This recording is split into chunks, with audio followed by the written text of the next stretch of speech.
Hello again, I am Jim Bob and welcome back to F1 Manager on the PS5. We're round 13 of our third season with Williams. We are heading to the Hungaroring for the Hungarian Grand Prix.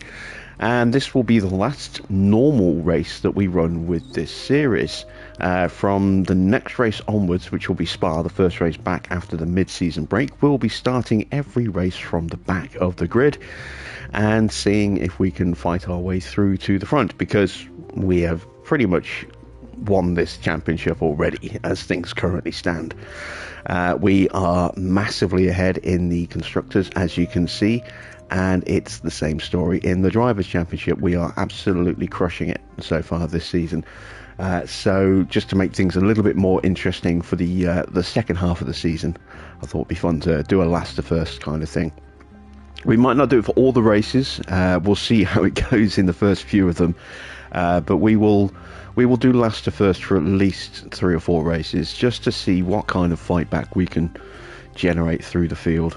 And then from there, we'll decide whether or not we're going to carry that on all the way through to the end of the season. Because this is our final season with Williams.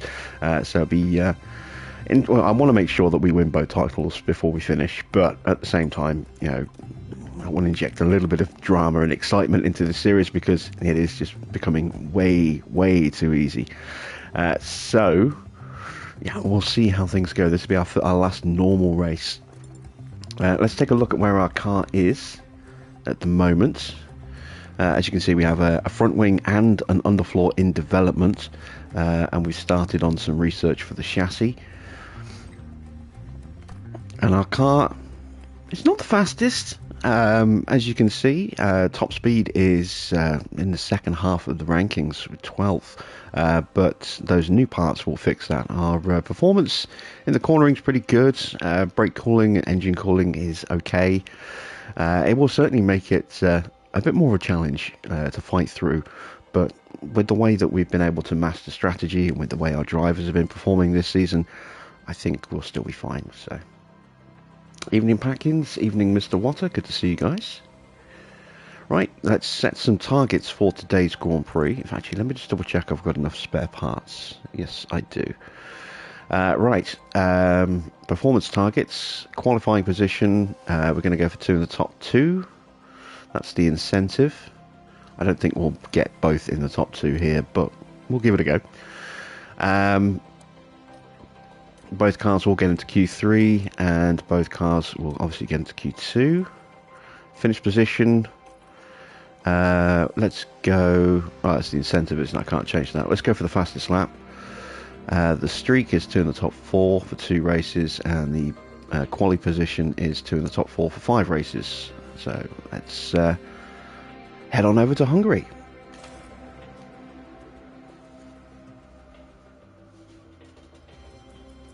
The Hungaroring is abuzz with excitement as Formula One returns to Hungary for another round. We first came here in 1986 after construction on this purpose-built motorsport facility was completed. The Hungaroring is one challenging succession of corners and turns. With few straights, it's affectionately known as the go-kart circuit.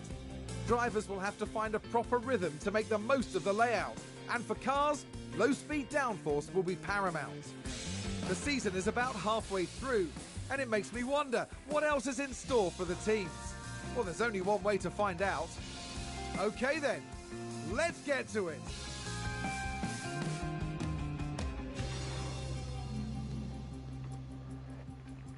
All right, we've got a wet first practice. Well, it could be a wet second practice. Hopefully it's the first practice. We're going to take George out of the car for this one. We'll leave the soft tyres on. Run plan for Hungary. It's quite a quick lap, so 20 laps should be good.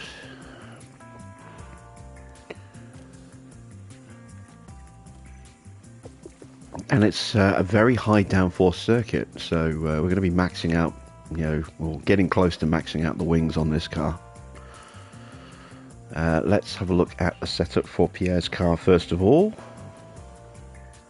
So we want a 15 rear wing, Let's go with a 10 on the front wing, a 3.7 on the roll bar, a 2.8 on the camber, and a 0.2 on the toe. And let's have a look at this car here. We want to go with a 9 on this one, I think. And again, a 15. Let's go with a 2.8, a 3.25, and a 0.9. So two very different setups. Let's see if either of those is the right one. We need to swap out some car parts. So changing out the engines.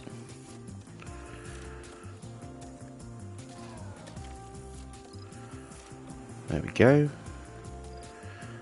Swap out the ERS modules.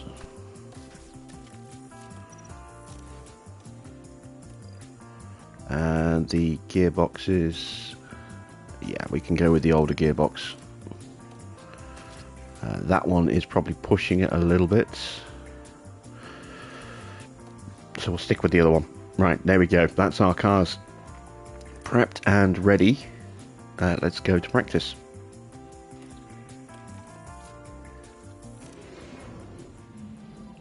Okay, radio check.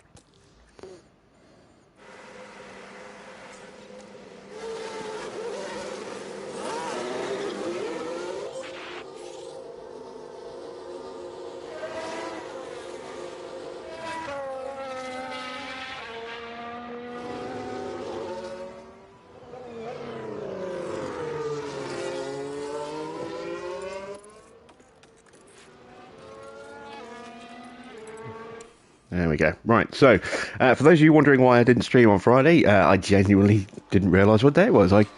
All day Friday I was convinced it was Saturday, and it got through to about 1 o'clock in the evening, and then I realised, or technically 1 o'clock in the morning, and then I realised, oh, today it's Saturday. It's now Saturday. Yeah, I just got thrown a little bit because of the bank holiday. So I was convinced it was Saturday all day until the end of the day, and then it was too late by that point to do anything about it. So that's why I didn't stream, just because I thought it was Saturday and I don't stream Saturdays.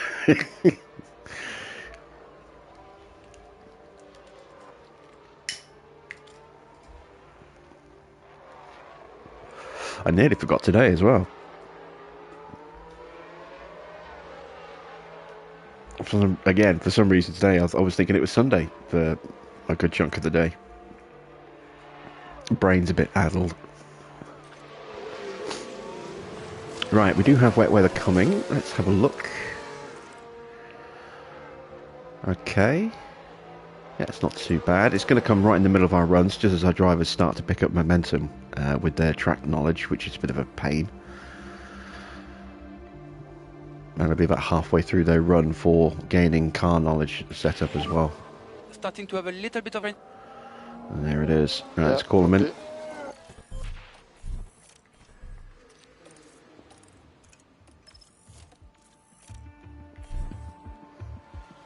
Alright, we can at least, while we're here, take a look and see how we're doing on the setups. So, front wing is spot on, that's good. Braking stability is great, that needs to be pulled a bit to the left. Don't know about anything else, but the roll bar needs to change, so I'm going to switch this to a 3.7. So, based on that, if I go to a 9.5,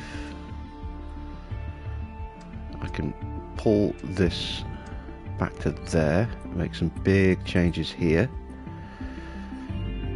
keeping everything else about the same. Let's give that a go, and obviously we're going to put on some inters. Let's take a look at this one. Again, some partial feedback.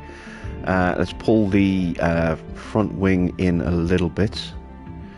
Let's increase our camber and correct that change with some toe. And Let's see what we do.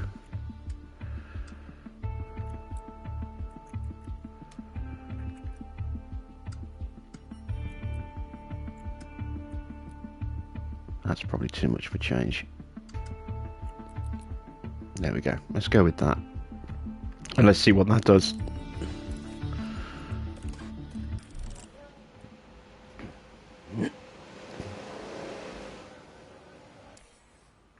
Do you work till the working bank? Yeah, I used to do that. You know, any time a bank holiday came up or any kind of holiday, I usually ended up working it just for the extra money. I once worked 16 hours on Christmas Day, having worked... Sorry, 15 hours on Christmas Day, having worked 16 hours on Christmas Eve, and then another 14 hours on Boxing Day, all in a continuous run. You know, those 3 days back to back, because I was getting time and a half, double time on all 3 days, and triple time on Christmas Day.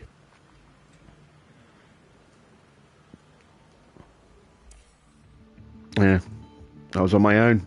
I didn't have any real purpose in not doing the work, so the money was very nice.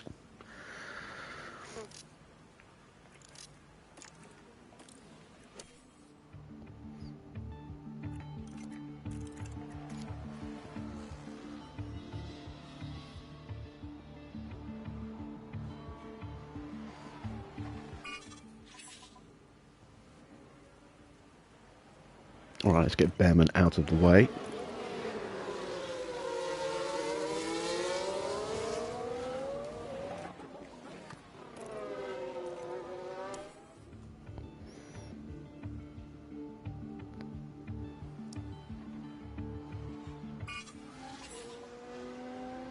Oh yeah, this was a long time ago. Most companies don't tend to pay triple time anymore. You're lucky if you can get double time out of most places these days.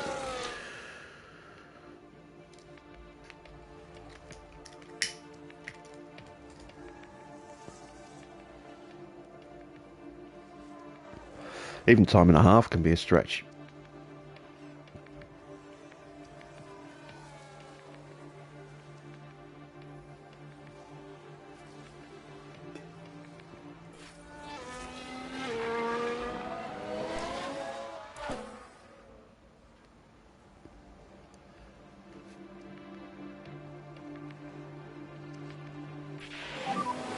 No more rain from what we can see. Keep us updated on track condition, please.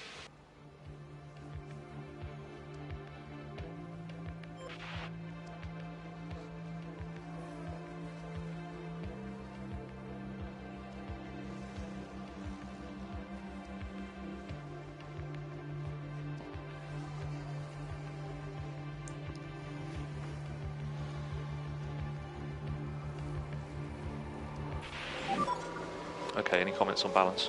Alright, 85% with Bearman. That's okay, but it's not great. Let's call him in. 91 with Gasly. We'll leave him out.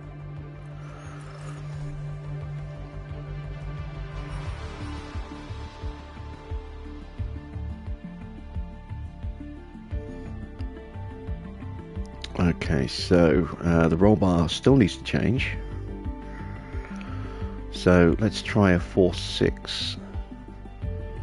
And let's push the cornering out a bit more. Let's correct that back. And let's reduce that back down to a 9.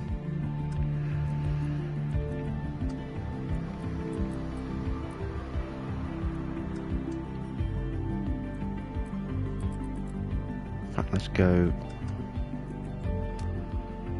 this way instead.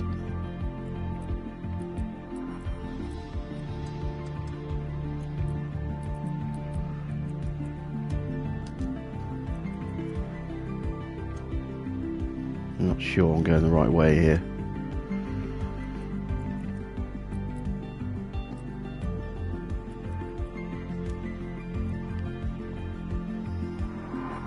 In all my setups, I've never gone below 9 on a front wing. I don't think that is right.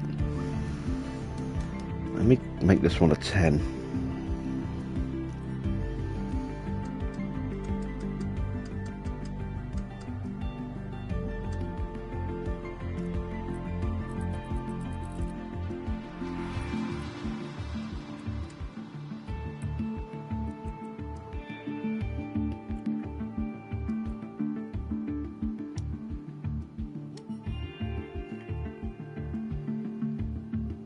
Mind you, I've never had a 4.6 either, for that matter.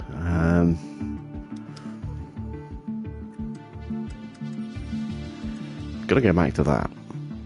I'm gonna go back to a 2.8.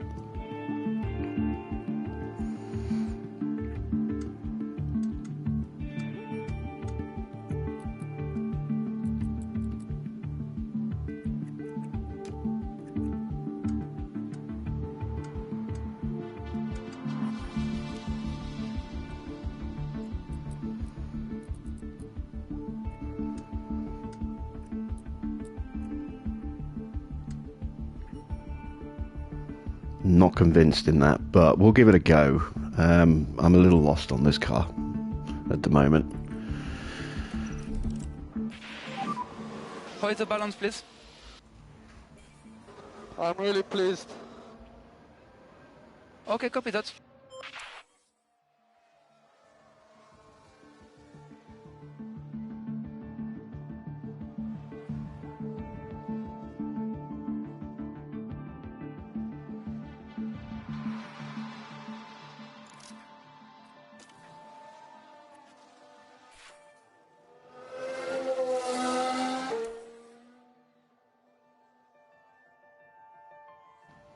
I just realised I sent Bearman back out on more inters. Going to destroy those tyres, but it doesn't really matter.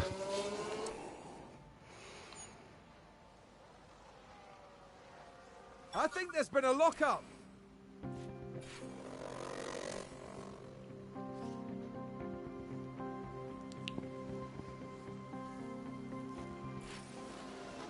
There's been a crash. Sounds like a single car.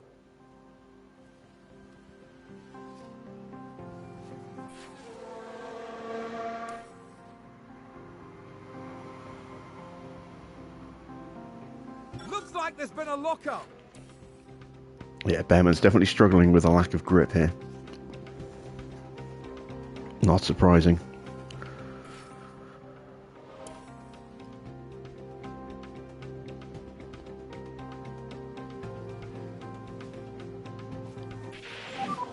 Fail 84, please. Fail 84.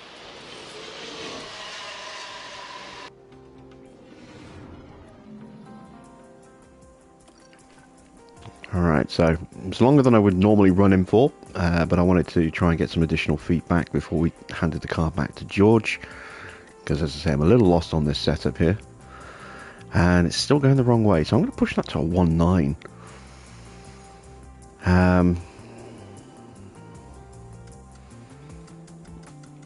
Let's pull that into there. I really don't know which way I'm going with this.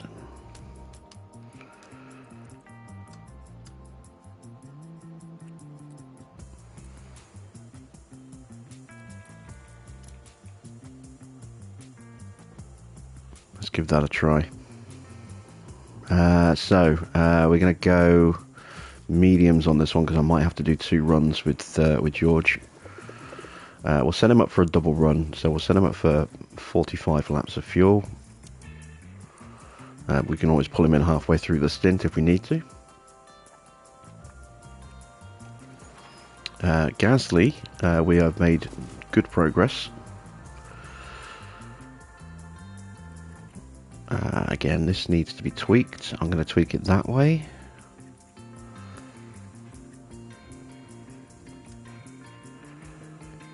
I'm going to push that up to a 10 as well.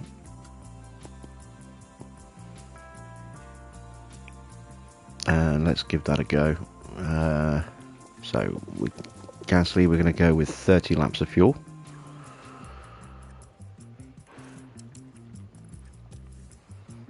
And let's see how we do this time.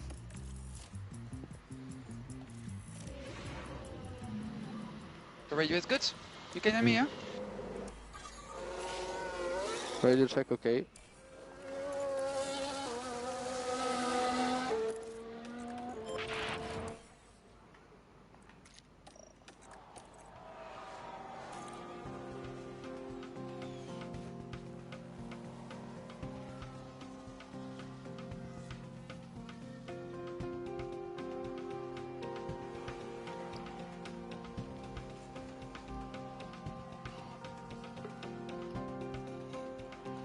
Oh, did someone run wide there? We've just had a spin. Right, really hope we've got this right with Russell's car.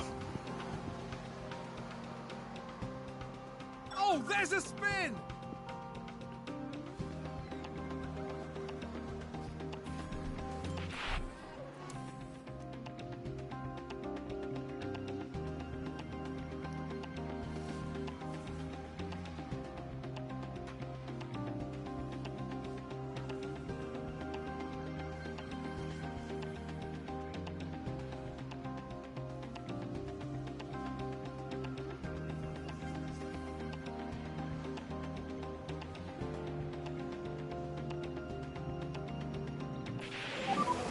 Oh, boom. I Perfect. think someone's run wide. So we can leave him running for the entire stint. That is excellent. What was the balance, And we please? got closer with Gasly. Not quite there, but Very, very nice job. good enough that we can leave him out and make the Copy. alterations for the final run.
We can keep Gasly out a little bit longer.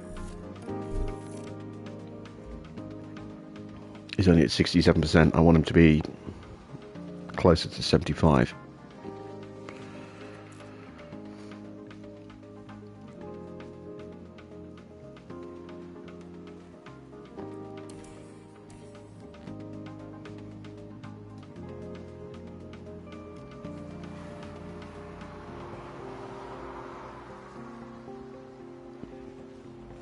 Oh, excuse me. Alright, there we go. That's perfect. Let's call him in.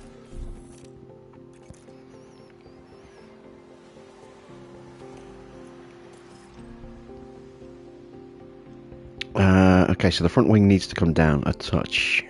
And that will correct the rear wing on the straights. Everything else is fine, so we can just correct that back like that.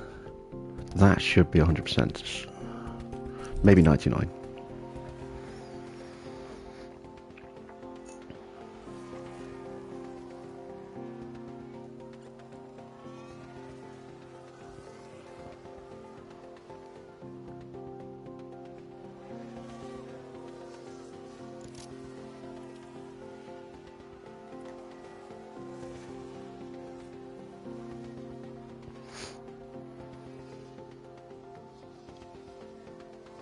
Still got plenty of fuel left in Russell's car, so he's going to run all the way to the flag.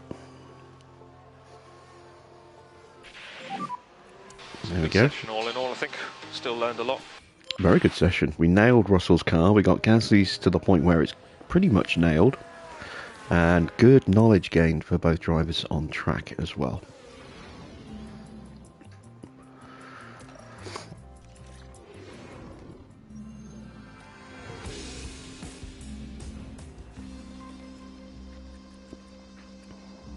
Right, let's set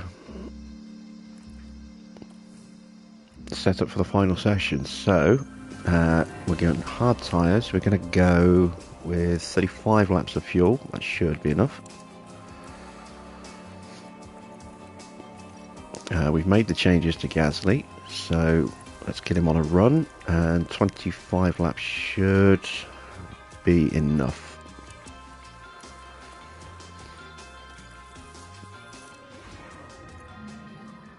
And radio check. Yeah, all good.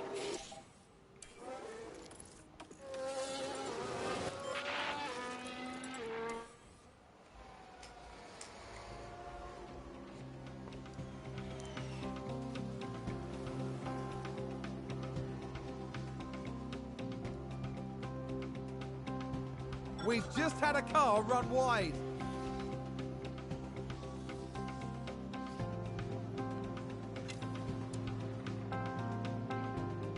Wow, look at Joe up there.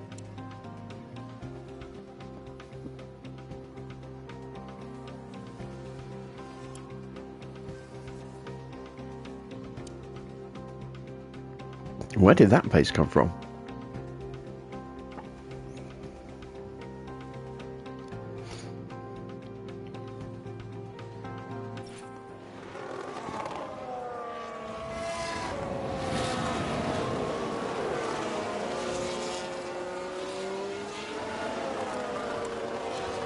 There's been a crash. He's still up there as well.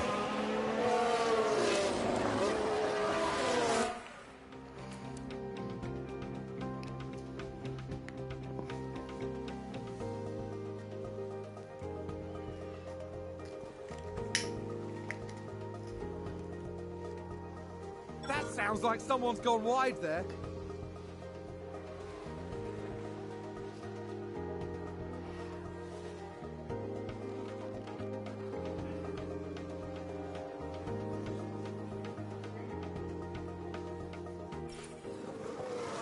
'97. Oh, okay. Well, that's slightly wrong. Let's call him in.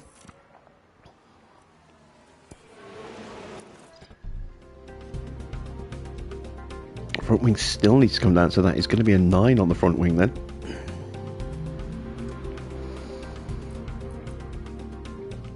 There we go. That should nail it.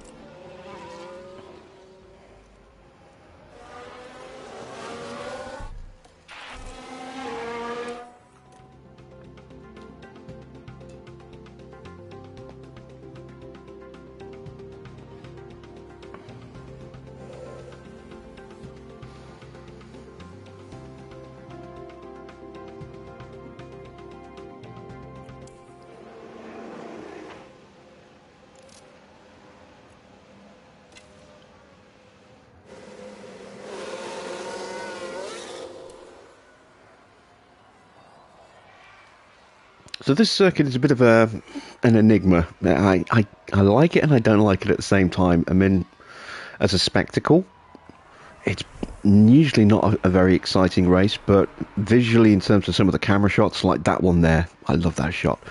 It produces some amazing camera angles. And most of these are faithfully recreated from television broadcasts. So that shot that I just a moment ago that I said I really love, that's a shot that I remember all the way back from the 80s, that they still use.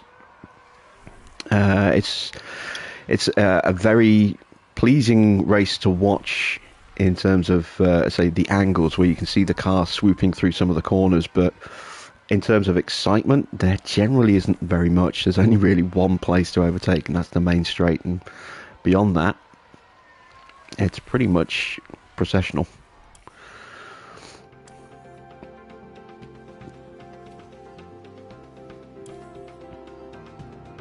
So I kind of really like and loathe this circuit in equal measure. How it's remained on the calendar when all these other tracks keep getting dropped, I don't know. It's just because it's only recently in the last few years that the race has really kind of started to deliver some kind of excitement in pieces during racing weekends. Back when I was younger, it was one of the most boring races to watch because there was never any overtaking, or almost no overtaking at all. DRS certainly helped improve that, but wasn't really until the hybrid era that this circuit started to deliver more consistent overtaking. And even then, you know, you can get some races where it's just impossible. Who remembers Hamilton versus Alonso here a few years back, where Ocon held on to get his first win because Hamilton just could not get past Alonso, despite having a car that was definitely faster. Just couldn't overtake. And yet this circuit is consistently given very, very big extensions.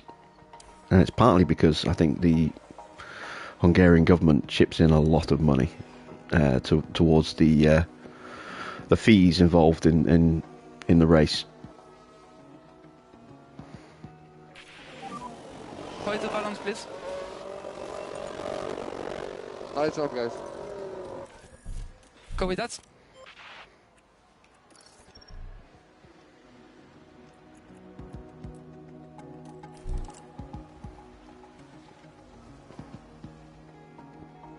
I do think the circuit needs a redesign. I think there are elements of it that definitely need to be improved. Whether it's going to happen or not, I don't know.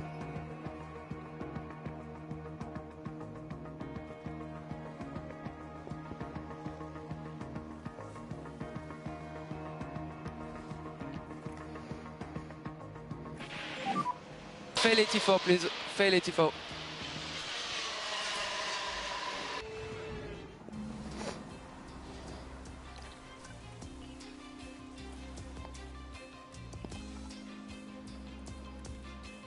Alright, we are ready for quali. Let's swap over some parts.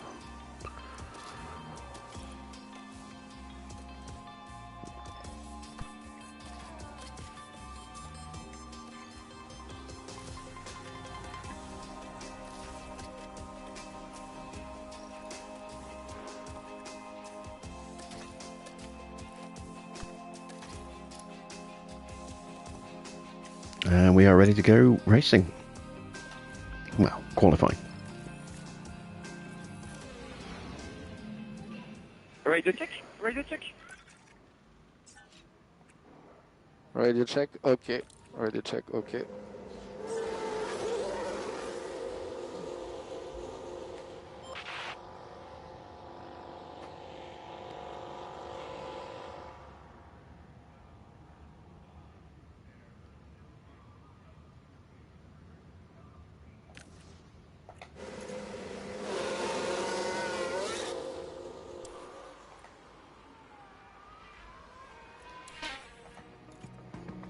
Alright, so let's see what we can do with the bank on that.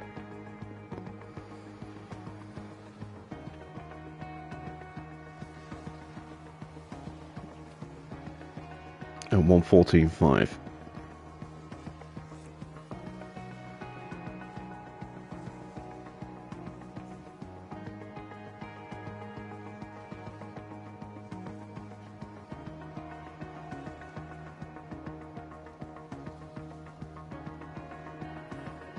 And let's see what Zhou can do in quali. He's up there, look, he's in 5th right now. Yeah, he was very impressive in practice in that final session.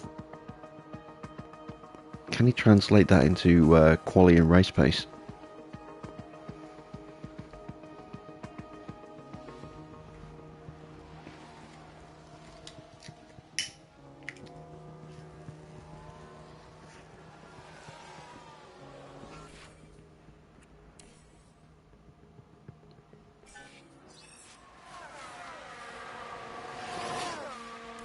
Seems to have been a lock-up. Big difference between the two Mercedes cars. Bottas in 3rd. And Ricciardo in the Mercedes all the way down in 15th. Only just squeaks through. Zhou has a penalty, so he must be running a new engine. That'll be why. Or some new component. Which will explain his pace boost.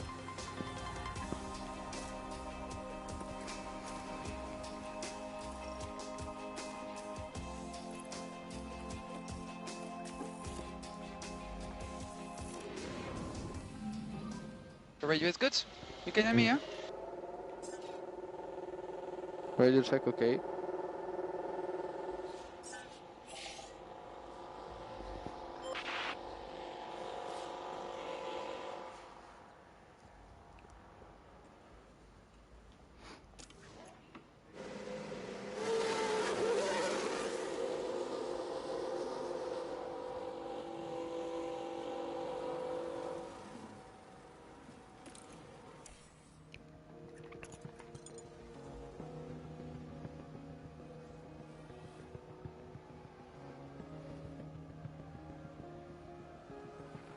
I think we've had a car run wide. And there we go.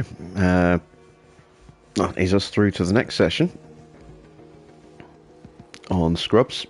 Again, very close between our two drivers.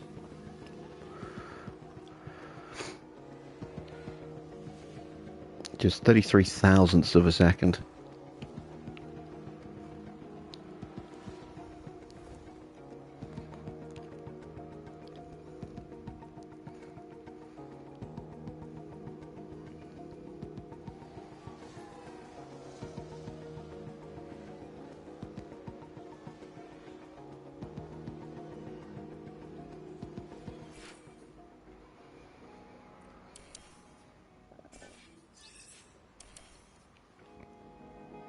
Perez is in risk. He just hangs on. Perez almost getting knocked out there. Ricardo is only 14th. And his teammates in third. Big difference there. Is Max running a new engine as well?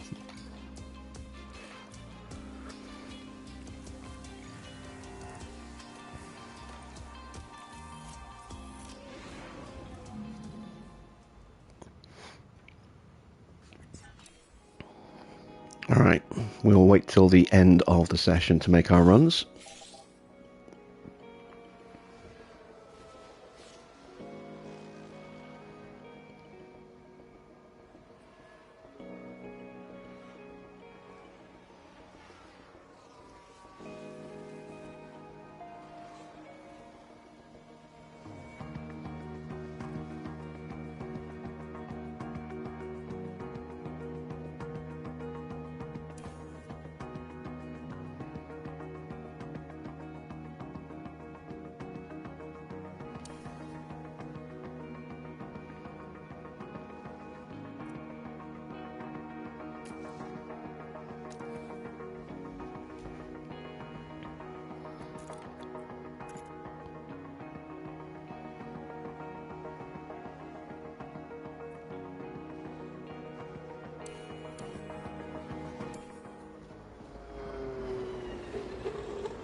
So this is the shootout for pole position between Gasly and Russell.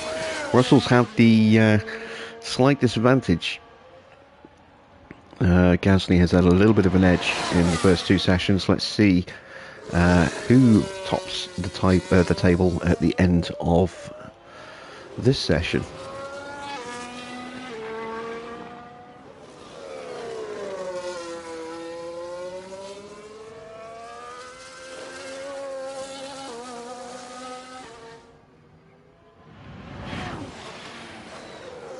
And Russell goes purple. So, first blood to Russell.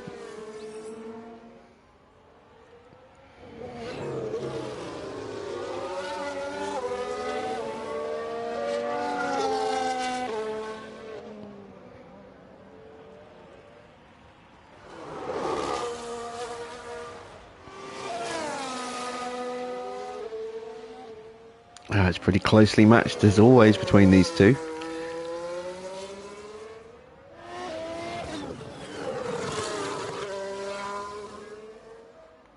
Gasly comes up to the line.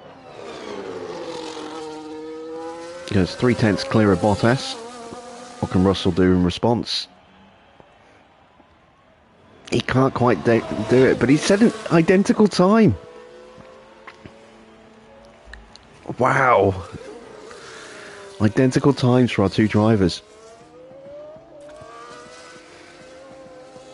1:14.461.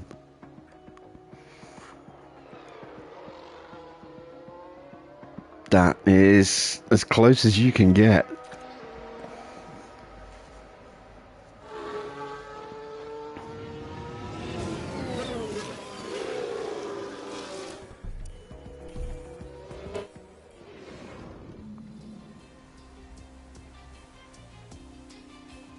They've changed on the official standings to 0.462. They've added an extra thousandth for both drivers, but yeah, both drivers setting identical lap times there. Oh, that's going to make this very interesting in the race. Race day has arrived and the time has come for these drivers to fight it out wheel to wheel. Seeing how they did in qualifying, Williams are going to be the team to watch here. They'll be starting strong at the top of the grid and will have many opportunities to steer the race in their favour.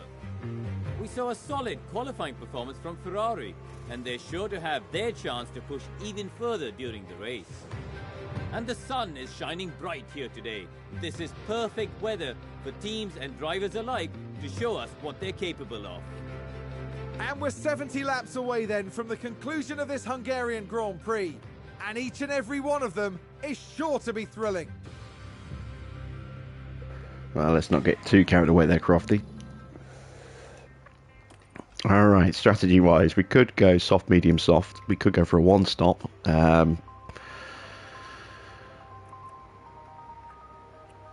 That is the quickest default strategy. I am going to start on mediums. I'm going to finish on soft. It's just whether I go medium, soft, soft, or whether I go medium, medium, soft. Let's have a look at both.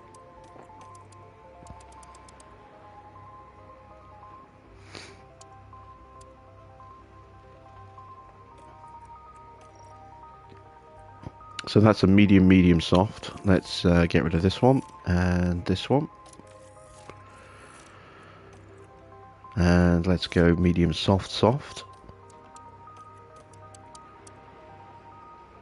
And that's actually slower by about 3 seconds, 3-4 seconds. So we'll go with the medium, medium, soft. We'll finish on the fast tyres.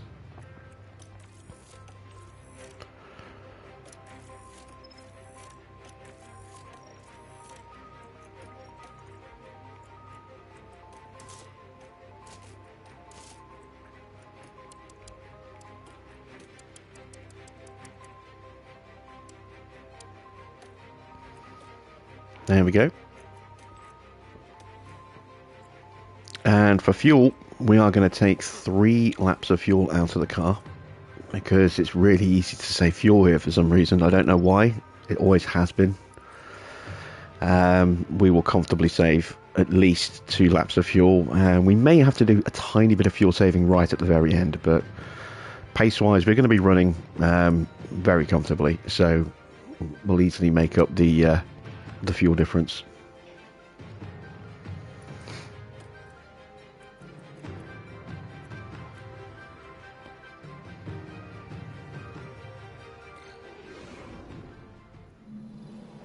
As the sun continues to shine, it seems like nothing can dampen the mood of excitement here at the track. And there we have Pierre Gasly. They're starting today at the head of the pack, but will they be able to stay there? And here we can see Russell. They're in second place on the grid, but that could so easily change in the first few seconds of the race. The race start is mere seconds away. This is it, the Hungarian Grand Prix. Whoa, what the hell? He's on the wrong tyres. It's lights out, and away we go. Okay, Russell's going to have to go with a soft, medium, soft then. For whatever reason, I didn't select the strategy. That changes things a bit.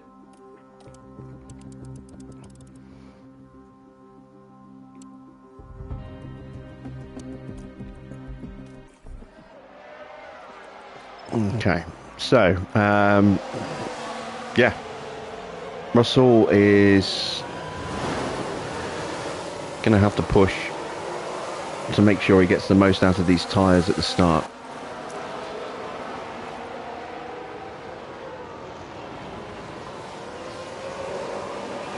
So we're going to have to break him away from Gasly, because Gasly will start reeling him in after about 10-12 laps.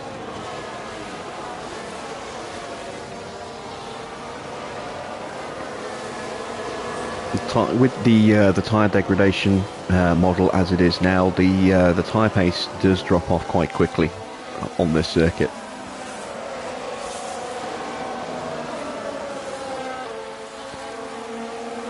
So the mediums will catch the softs and the hards will catch the mediums, and so on and so forth.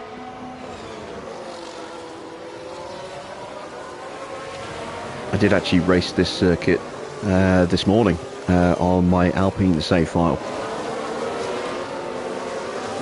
I'm on season 1, got Alonso and Ocon training up Teo to take over from Alonso at the end of the season, and I'll be signing Isaac Hajar to be my reserve driver at the end of season 2, so I'm not quite sure what to do with my reserve for season 2. I might go Victor Martin for a season just to give him a bit of extra boost, or maybe Clement Novalach.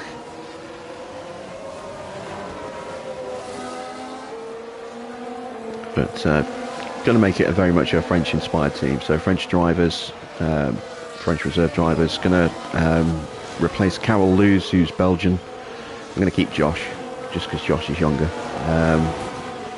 but I'm going to replace Carol Lewis with Pierre Hamlin at the end of season 1, and have a French race engineer for Porsche.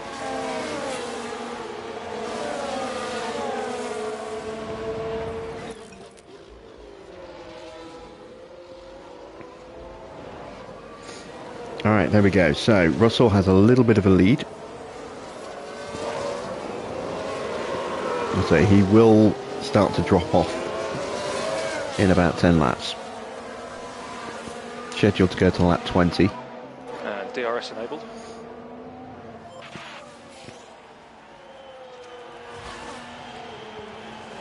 Gasly is just about clear of Sainz. Where is Zhou? Zhou's down in 16th because of grid penalties. Verstappen's in 14th. Let's just keep an eye on Verstappen for a moment.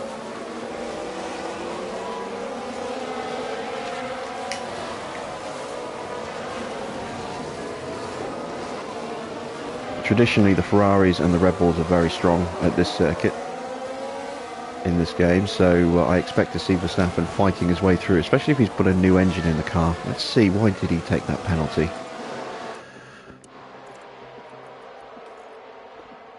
Oh, it's not for a new engine. Might be a new ERS module. Is it 96% on the ERS? Let's take a look at Zhou. He went new engine. He's at 96% on his engine. So, yeah, after a full weekend of practice and quali, yeah, that's about where it would be.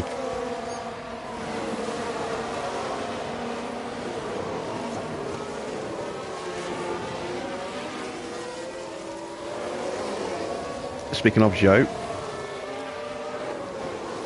needs to clear his teammate here.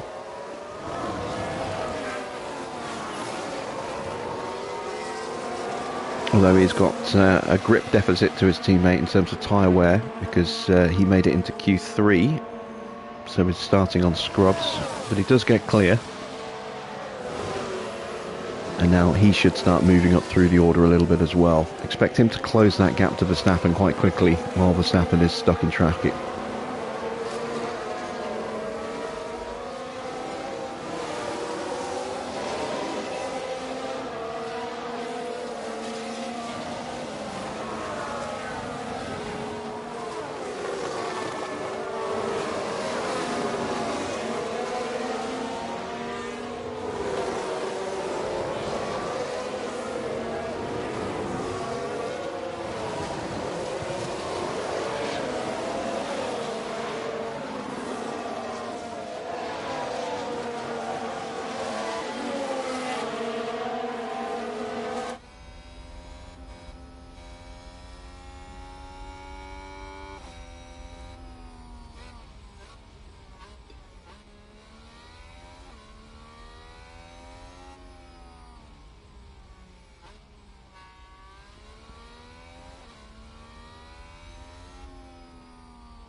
So there's the lap times at the moment. Russell and Gasly lapping faster than everybody else.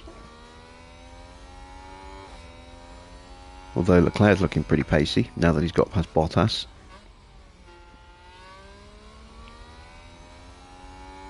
That might be because of DRS use at the start of the last lap.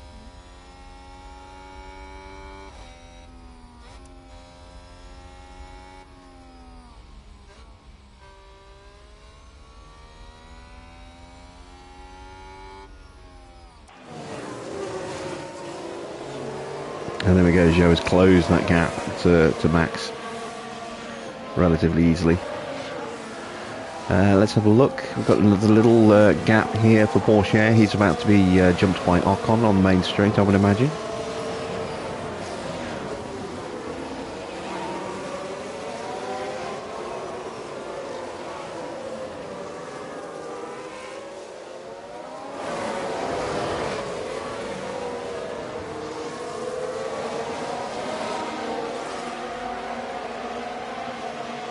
That's the rear wing open.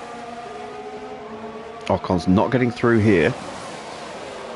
What kind of line can he get coming out of turn 1?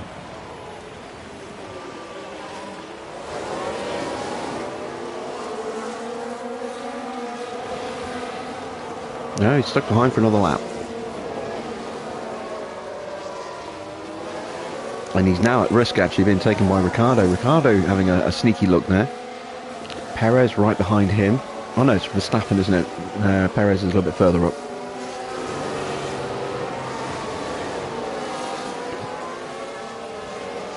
Speaking of Perez, he is stuck behind Albon right now. Perez on softs, Albon is also on softs. And again, you can see their tyres have worn down a fair bit. Russell started on 100% tyres, don't forget. He's now on 85% after just a few laps. His tyres wearing out pretty quick. Even the mediums don't last amazingly long. You know, it's a pretty steady drop off.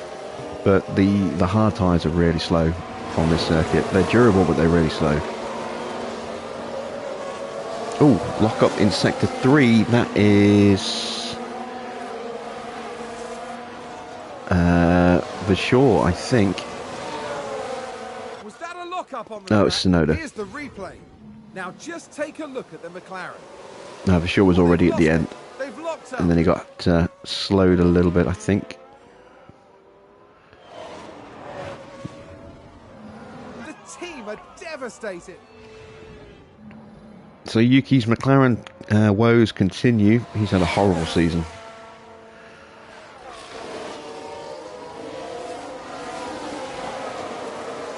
Perez trying to find a way through on the inside. It's going to become the outside. He's not going to have the drive.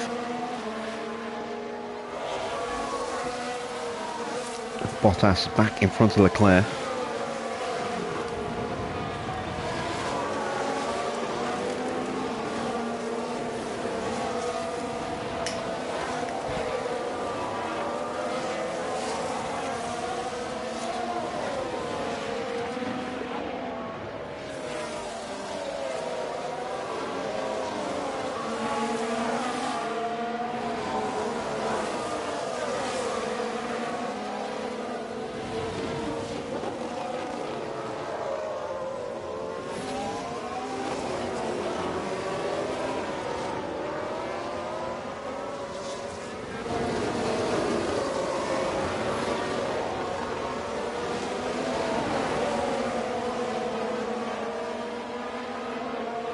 Alright, is he going to get a run into turn 1? He is. The Mexican Minister of Defense briefly becomes the Mexican Minister of Attack, and he's through. Another lockup. Who's that for? Is that Seitz? No. I don't know. Might be Seitz. That's Vettel. Let's see what happened there. Taking a look again, it involves Sebastian Vettel. That lockup could have cost them dearly. He managed to get going pretty quickly. Oh, no, maybe not. That's dropped him down a fair few places then. Where is he? Oh, he's down at the back of the grid now. Yeah, that has really hurt him.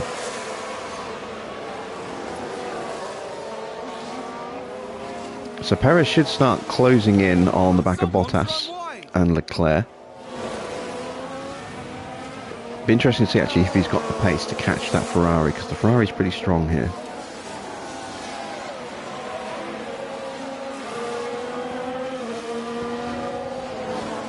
Depends how much time they lose fighting each other through the bulk of the circuit and whether they can negate that time loss by overtaking each other on the main straight. We have got a big gap opening up between Norris and Ocon. Ocon finally passed Porsche.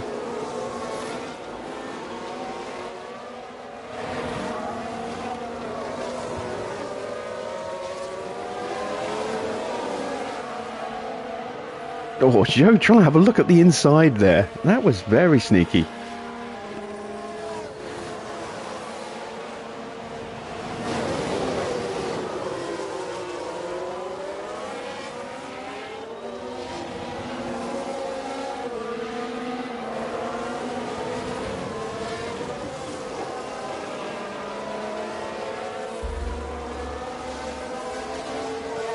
All right, so the gap to Leclerc from Perez is 4 seconds. Let's see if that changes. What did they do last lap?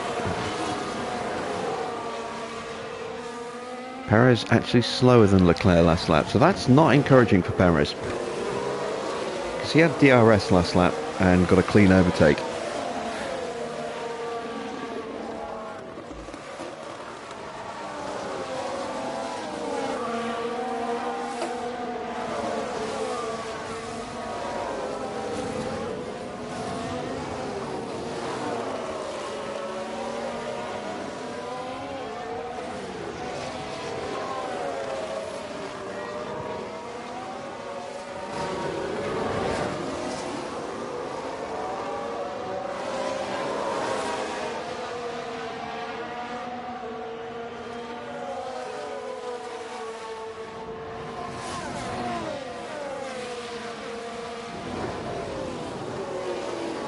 Russell has the gap up to almost 4 seconds. Let's see. Still lapping fractionally faster than Gasly.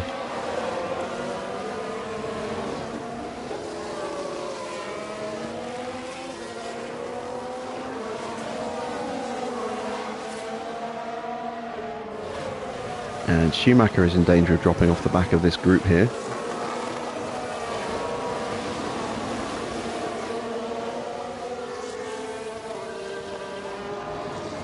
Cars that have the real pace to take advantage of moving up through the field, which are Zhou and Verstappen, stuck at the back of this queue at the moment and not really able to go anywhere at all.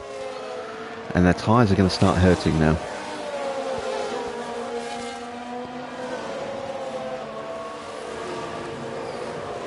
Yeah, they're fast approaching 60%.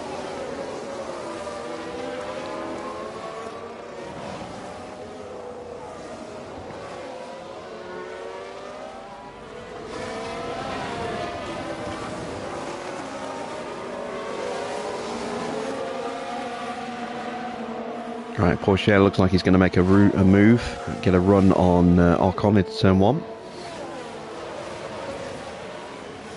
Goes side by side, around the outside, gets the DRS again.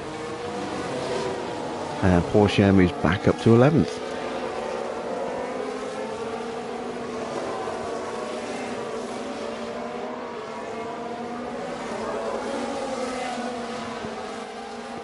Meanwhile, Bottas has moved up to 3rd, and Perez is now 6 seconds off and not able to break away from this group. So I think Perez is kind of stuck.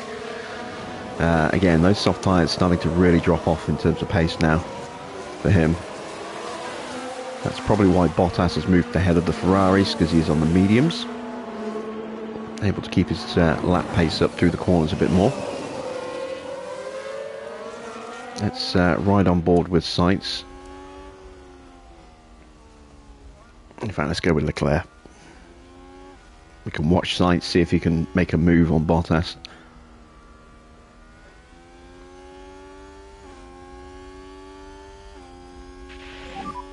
Schumacher spun there. Spin for Schumacher. He's been having a torrid season as well. Started quite promisingly for Aston Martin, and his season's just fallen away a bit. And that drops him to the back of the grid.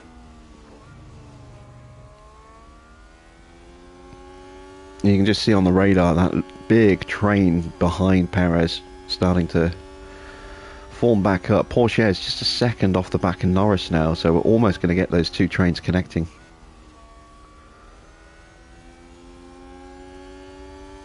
So Perez is now actively holding up everybody behind him.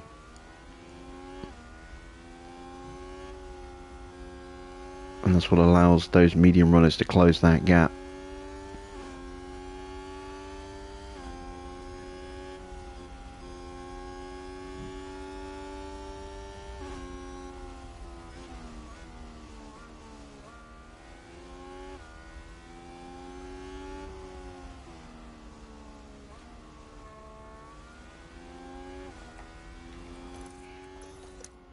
Just refill Russell's ERS. Okay, let's go recharge on.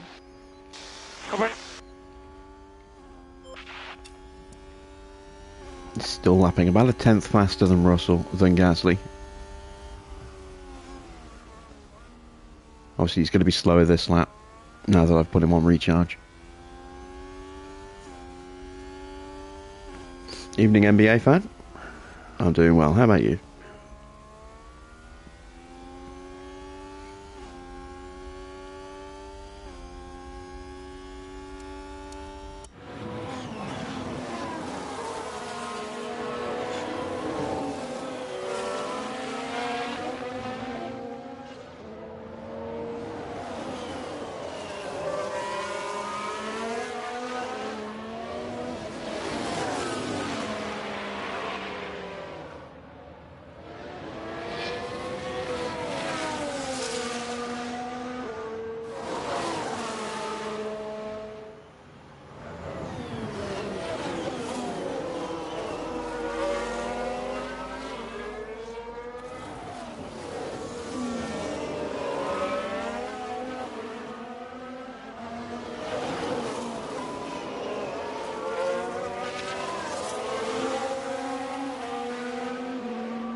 Ferraris are sticking with Bottas so far,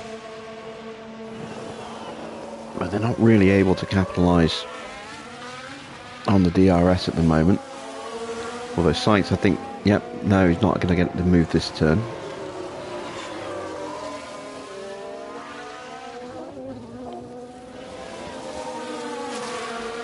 Bottas with a bit more grip coming through those corners.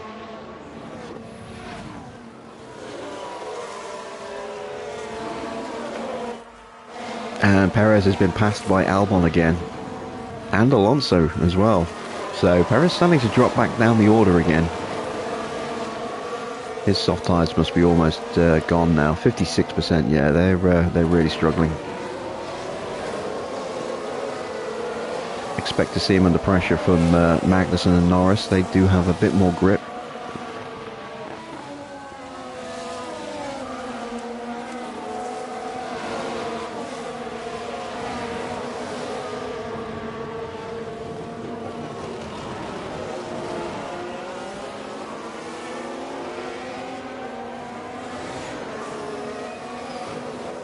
Alonso able to break away as well, because Albon's tyres also really suffering at this point. So Alonso is broken clear.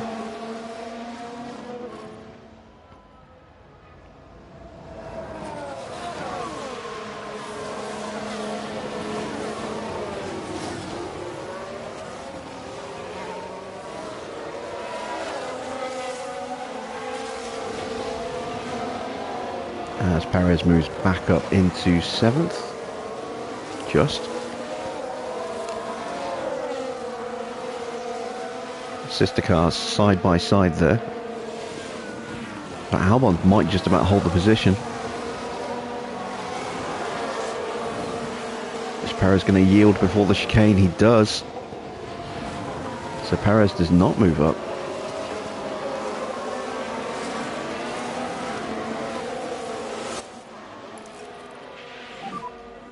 Recharge off. Okay.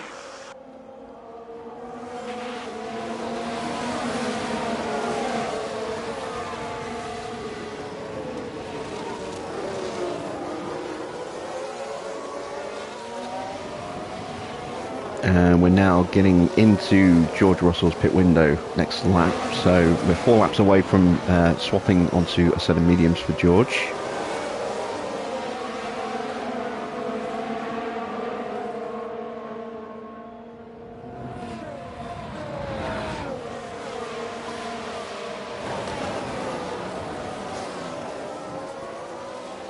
The whole field is starting to compress now behind Albon.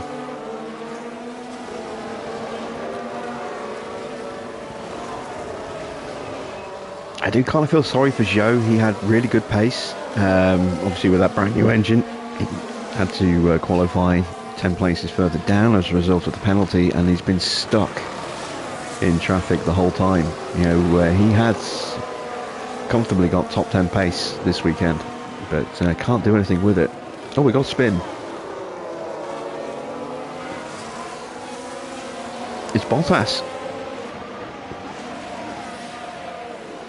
We've just had a crash on the track. Let's take a look at the replay. Now, He's just broken watch something the on his car as well. He's gone into the wall, I think. A definite collision. Yep, there we go. That's So very this is really going to unfortunate. shake up the order here, potentially, because everyone's going to get stuck behind Bottas. He pulls out the way. Albon gets a little bit of breathing room. And there we go. He's holding up Verstappen. So Verstappen has now got a gap to close to Ricciardo.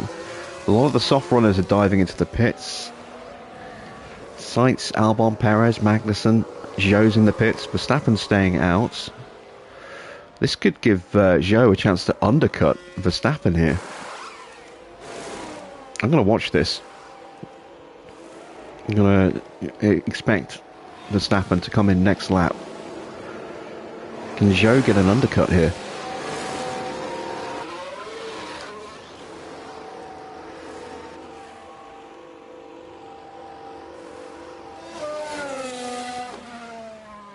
He's got clear air in front of him. Let's see how quickly he can start closing in on Magnussen. If he can close in on Magnussen.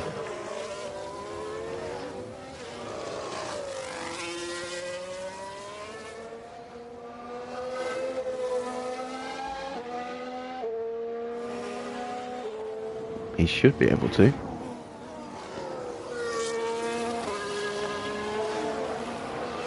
As Leclerc dives into the pits.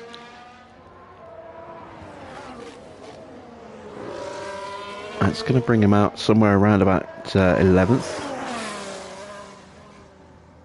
Near his teammate.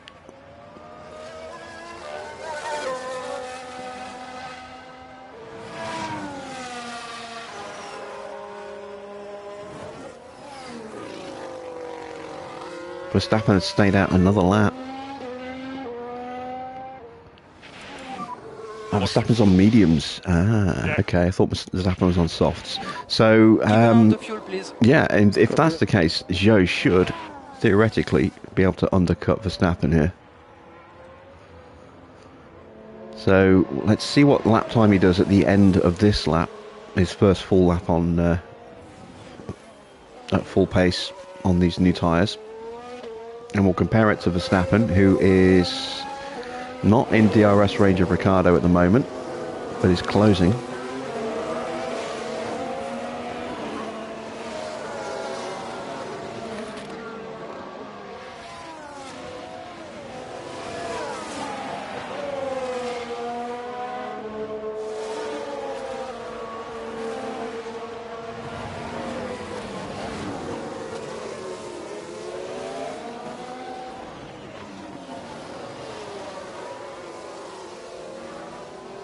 Sainz has got past Stroll, and Leclerc is now next in line to get him.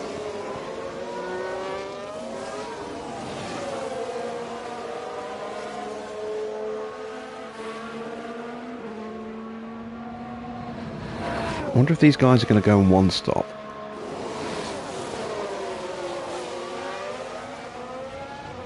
Let's have a look at the predicted strategy for the AI.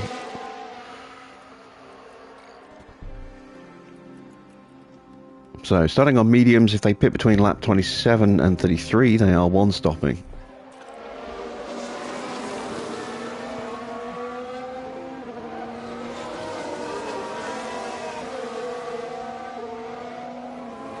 which, as we know, is a slower strategy than the soft, hard, medium strategy, which was available by about 7 seconds. So, yeah, it's looking like Joe's going to beat Verstappen here. Especially as Verstappen is now stuck in traffic again.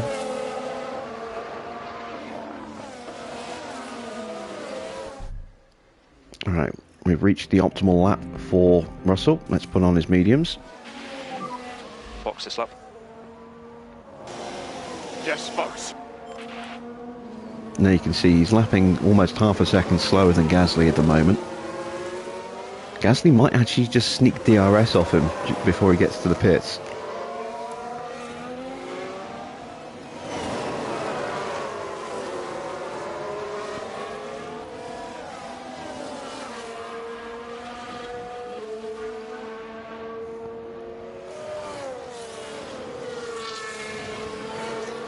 As Leclerc sets a new fastest lap, what did he do? A 1:20.4. Russell should easily demolish that.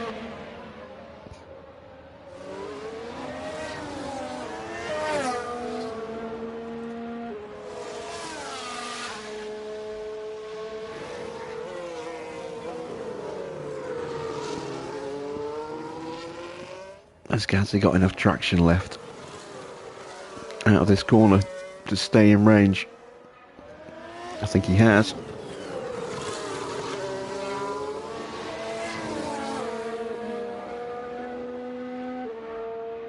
Oh, they must have put the DRS line after the pit entrance, so it's not giving it to him.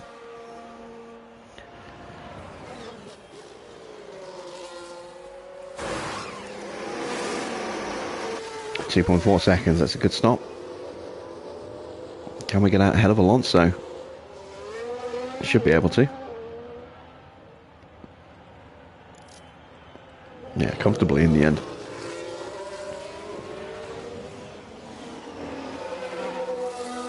So it's about 19 seconds needed for a pit stop at this circuit.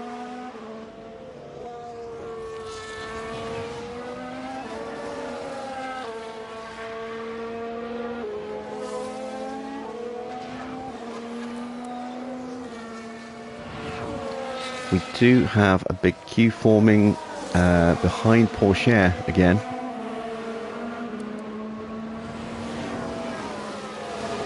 Norris is just about hanging on to the back of him, but he's also slowing down traffic because his tyres are really dead at the moment. I'm surprised he has not boxed yet. Surely he's going to box this lap. Unless he's going for a one-stop soft to hards. I mean, it's doable, but it's not a great strategy.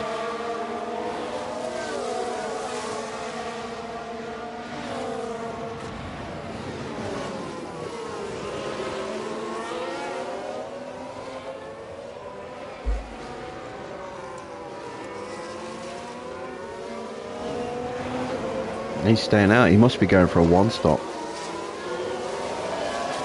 In which case he desperately needs to hang on to the back of Porsche as long as he can.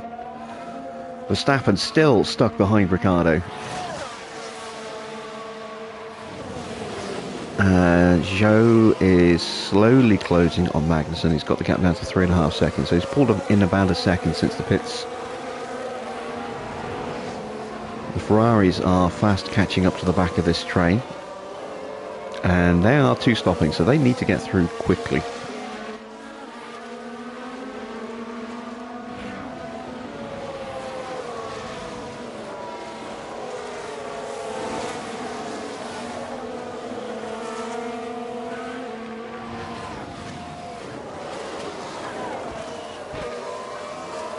And we're just about to enter the pit window for Gasly. Russell is closing that gap, so he's going to come out behind Russell.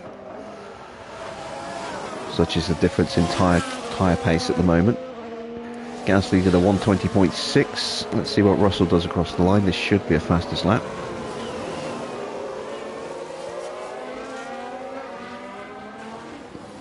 It's a 1:19.9, so yeah, 0.7 of a second faster. And Norris finally pits.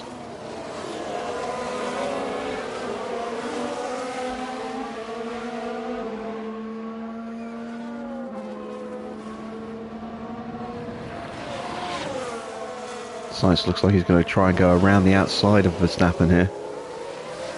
Can't quite close up enough. Can he dive up the inside? Not quite, so he's going to be stuck behind for a couple of laps, I think.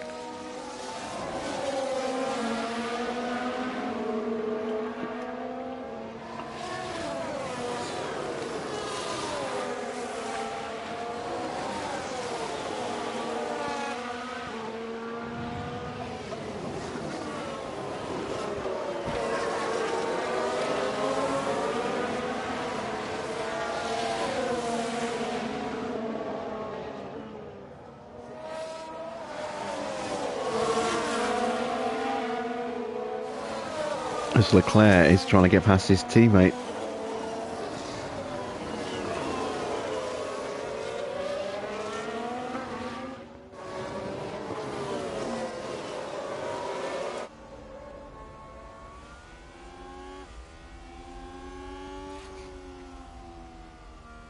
Another lockup. That is Albon.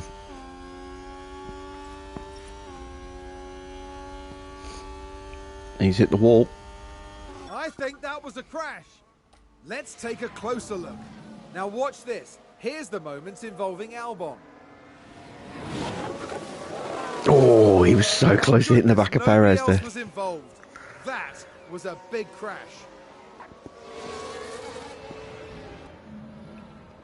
So that's Albon's race ruined. Ricciardo finally moves up a place. Gets past Ocon. Verstappen trying to sneak his way through as well, but can't at the moment.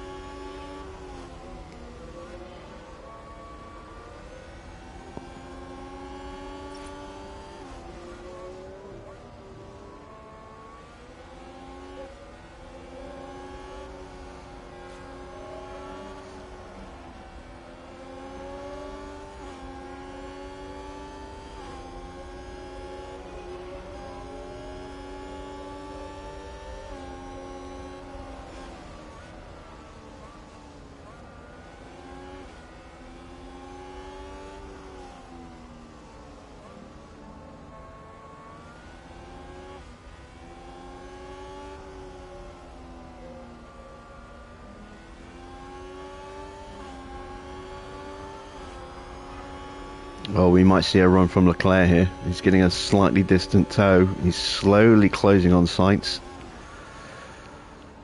Didn't close enough to have a lunge around the outside there.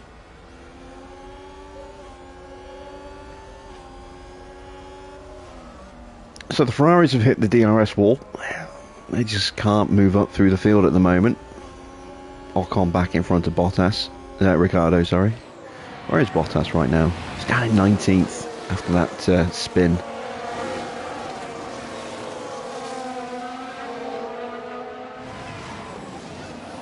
Gasly boxing at the end of the next lap.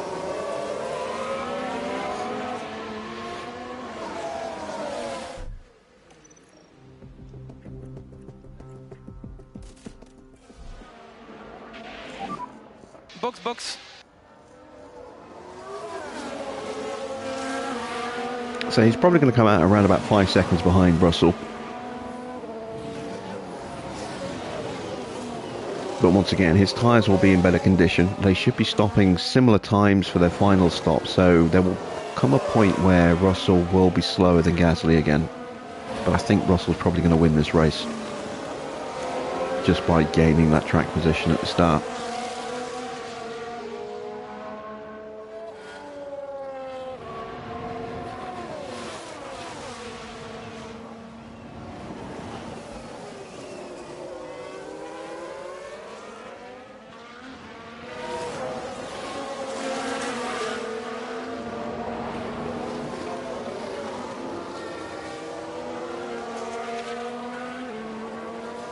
And this is all playing very nicely into the hands of Alfa Romeo here. They're currently running 3rd and 4th.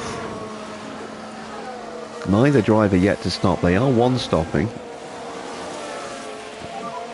Yeah, in the box. The Ferraris obviously are on a two-stop strategy.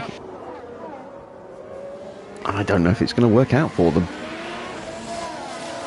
They are spending so much time stuck here where they can't use the pace of the car. We could see a shock result here. We could see Alonso on the podium. Oh, yellow flag in sector 2. Was that someone just running wide a little bit, I think? I think there's been a lock-up. Let's have a look. Watch this. We're looking at Lando Norris. They've locked up, but that could have been much worse. Yeah, she managed to escape that relatively unscathed there. So Gasly is back out about 5.5 seconds behind, so gap slightly bigger than I thought it would be.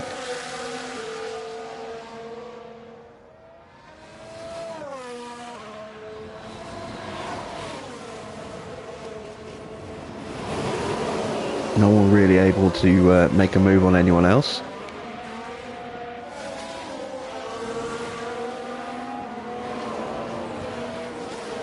Oh, I thought for a second we were about to see Sainz have a lunge at the inside of Verstappen then. Instead he's left himself vulnerable to Leclerc. Leclerc thinks about stepping out.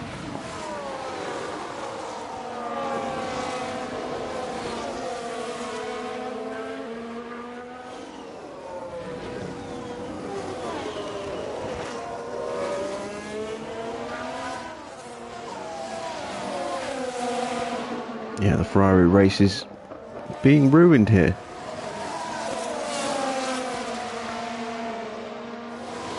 Sainz now trying to find a way through at pretty much every single corner, such is the difference in grip. And this is the negative side of the circuit where you just cannot overtake.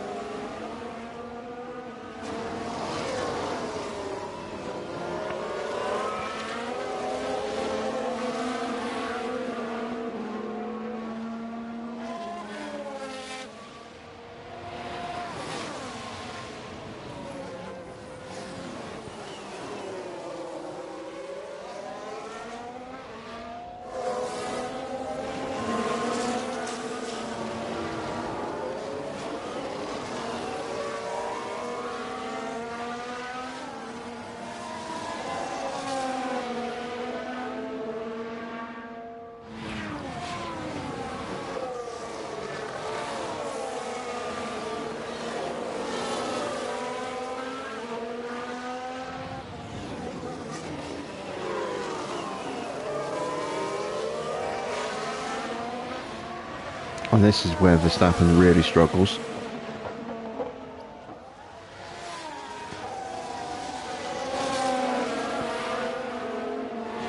See just how close Sainz is. He's going to have a lunge. Very good. Oh, I think Sainz has got him at last. Yeah.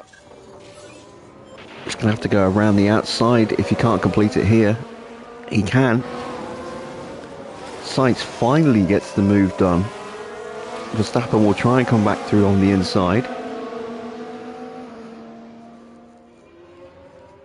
And he's got a slipstream from Ocon. But he just doesn't have enough pace. What about braking? No, Sainz covers him off. Ocon makes a move on Ricciardo. Sainz can't follow him through, but we're finally starting to see a little bit of movement in this group here. And now Leclerc swarming all over the back of Verstappen. Zhou has closed the gap to Magnussen. He's caught him. He was a second behind a moment ago on the last lap. Now he's a couple of tenths.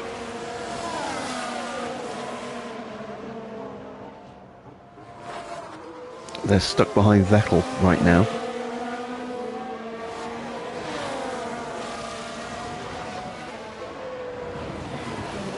Sainz trying to go up the inside there of Ricciardo. Alonso boxes. So Alonso ideally needs to come out at the very least ahead of Vettel if he wants to contend for the podium. Ocon, Ricciardo and Verstappen also pit. The Ferraris have now been unleashed. So let's see. Last lap they were doing 121.7s. Fernando has boxed. Let's see what they do now that they've got some clean air. They should storm up to the back of Porsche, who I think will probably box at the end of this lap. And Perez has jumped Alonso, but Perez is two-stopping, I believe. So yeah, he's going to have to do that all over again. And Alonso's going to get him. It's just a question of whether Alonso has the pace to pull away from him.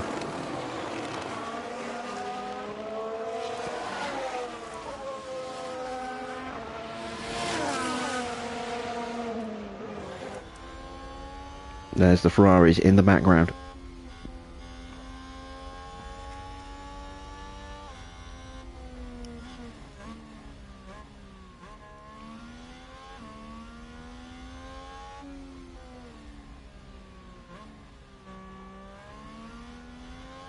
And Porsche does dive into the pits.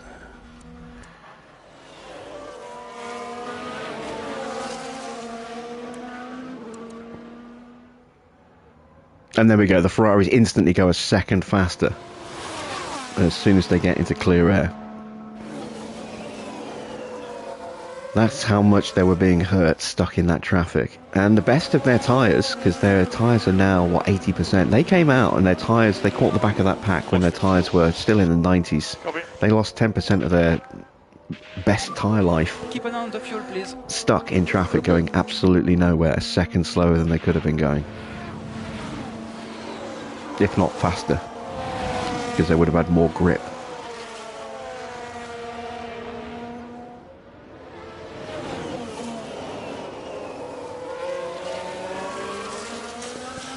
If we take another look at the strategy,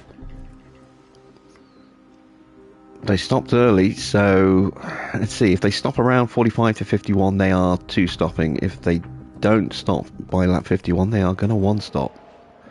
I don't think they'll have enough grip for the one stop. That was a very good lap.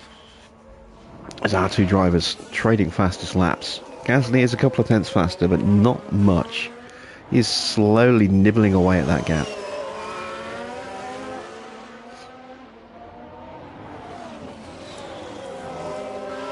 If we look further down, who else is... you can see Ricciardo, Verstappen, Ocon, Stroll, they are definitely one-stopping. Alonso is definitely one-stopping as Leclerc overtakes to get onto the third step of the podium.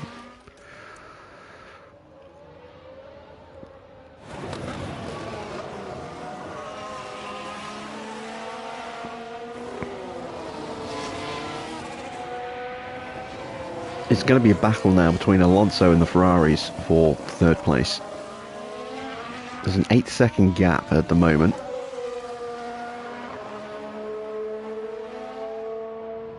Can Alonso keep that gap constant-ish, or at least stay to a point where he's got a fighting chance of staying ahead of the Ferraris if they do make another stop? Because they will be very fast when they switch onto mediums if they do two stop.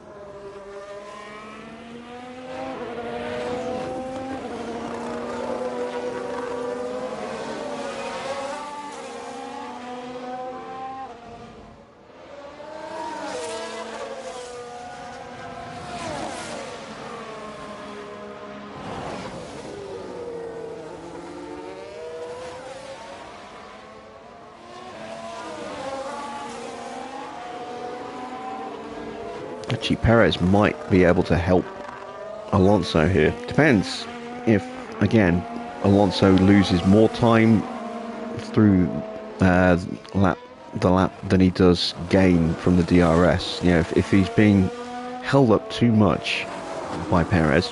In fact, yeah, well, there you go. He's overtaken again.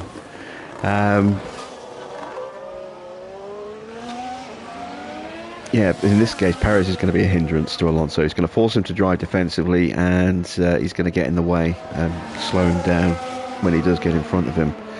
So Alonso needs to be able to break away from Perez if he's going to have any chance of fighting the Ferraris, I think. Because if he keeps getting hassled and put on the defensive by Perez, it's just going to slow him down. He's going to lose too much time, and will then be easy pickings for the Ferraris when they do stop. Which would be in about 10 to 15 laps.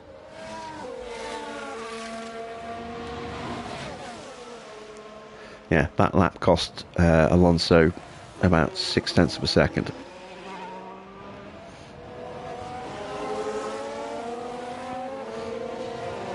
And he's going to have to do it all over again.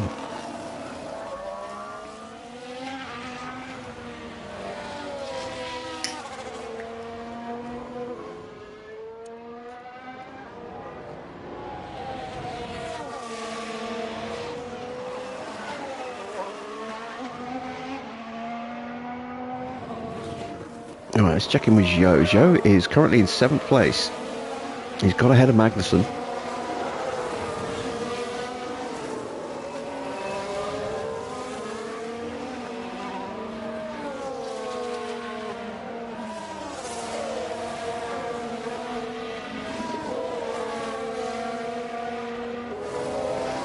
And Verstappen has finally got clear of Ricciardo, or gone ahead of him. He's a second off Norris, just on the edge of DRS. There he is.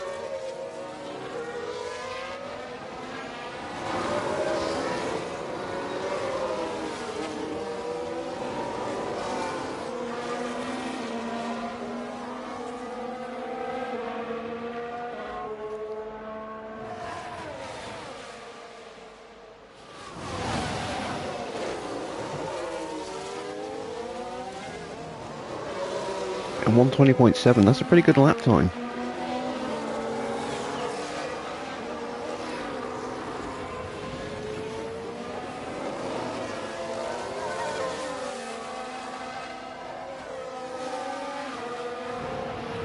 Right, have we lapped anybody in the field yet? Not yet, but Albon is the first to be lapped, and he's not that far ahead of us now.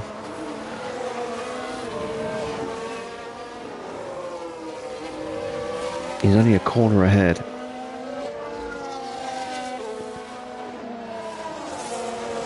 Gasly's got the gap down to 4.6 seconds. He's been nibbling away.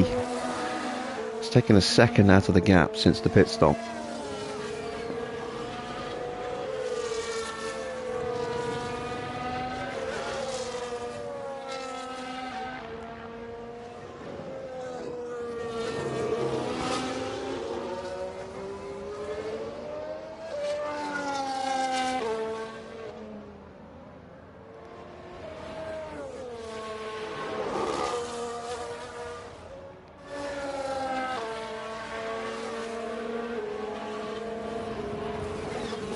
Alonso moves back ahead of Perez.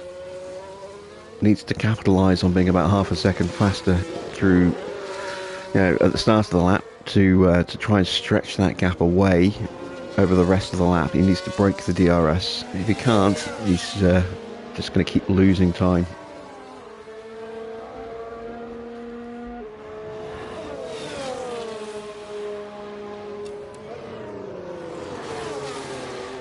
And another 0.3 taken out of the gap between Russell and Gasly. These two are going to be nose to tail at the end of the Grand Prix. We saved about 2 kilos of fuel. We've still got another 2.4 to go, so we're probably going to have to do a little bit of fuel saving. But it won't be much.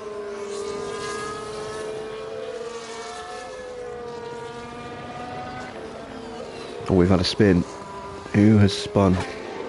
Is that Norris? I think it's Norris. Yellow flag, yellow flag. It was. Take a look now. Watch this. We're looking at Lando Norris. Under pressure And that spin is undoubtedly from gonna cost Verstappen them there. time. And Verstappen is now into the points.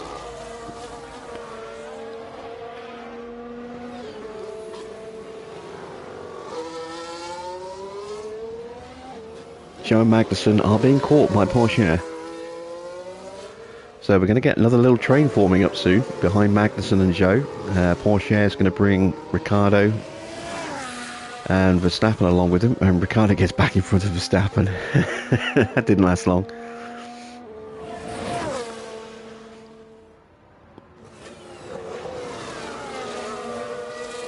Albon's finally caught up to the back of Vettel.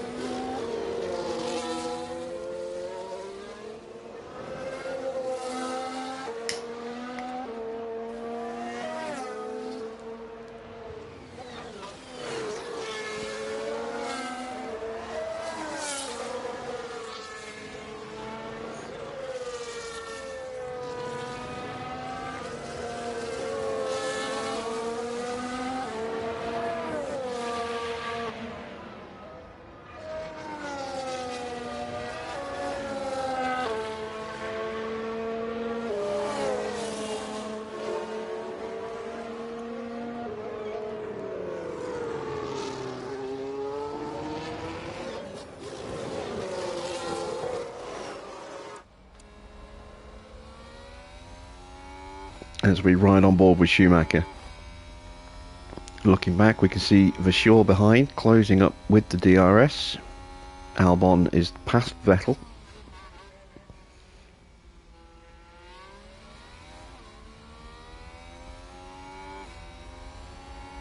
Albon easily the fastest car of these four. He's way out of position thanks to his spin.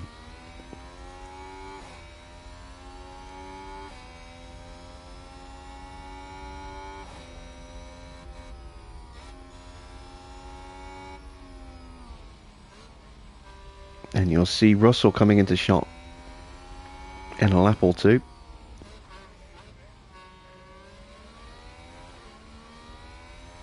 But there he was, just flashing in the background there.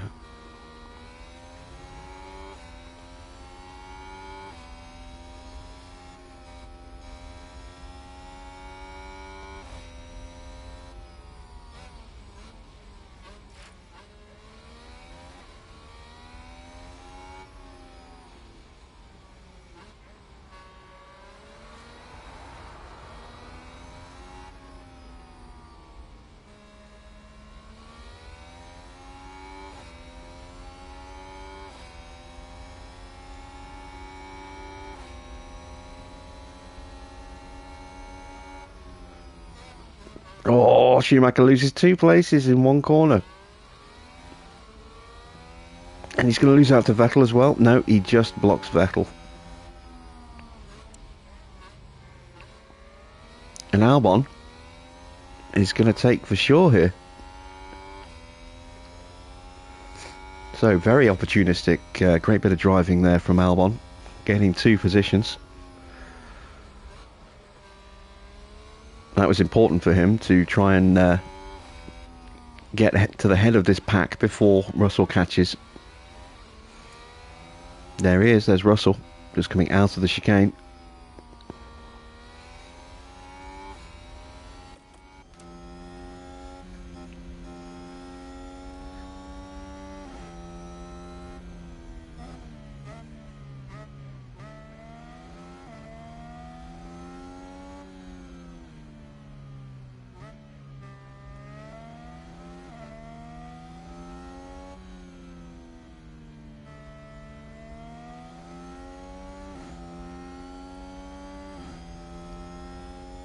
Alright, we've got such a comfortable lead. I'm actually going to get our drivers to just start looking after their cars. Slow down, please. Let's do that fuel saving now as well. Need to drop the pace. Copy. Can we do lift and coast? Copy.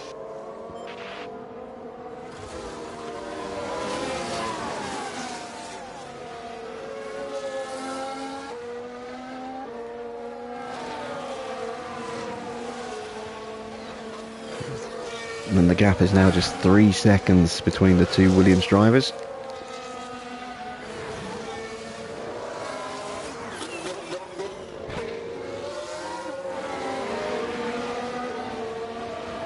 Sainz and Leclerc still battling side by side. Alonso keeping within pace thanks to the Ferraris fighting amongst each other. Still 8.5 seconds or so behind. Still fighting with Perez. This is more beneficial to Perez than it is to Alonso. And we're approaching the window now where the Ferraris, if they're going to box, are going to start boxing in the next 10 laps or so. Same for Perez as well. He is also in that window. So expect to see a little flurry of activity in the pits soon. And then it's going to be a question of, can Alonso hold on? Or will the Ferraris close him down and catch?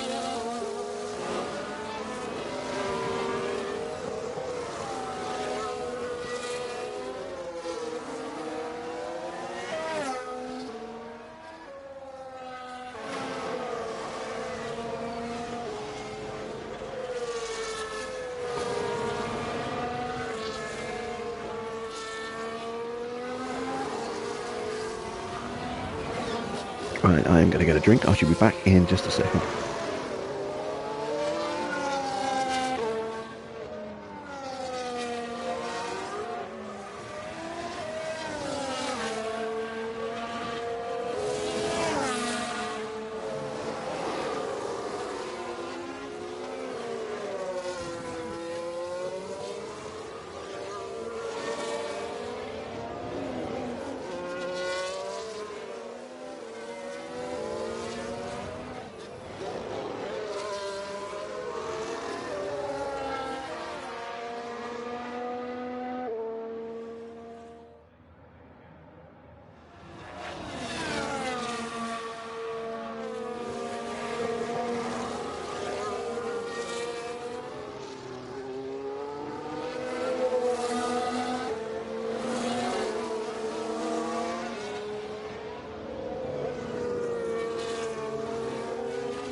Okay, that should be enough fuel saved. No lift and coast required. Watch for fuel. Copy. Keep an eye on the fuel, please. Copy.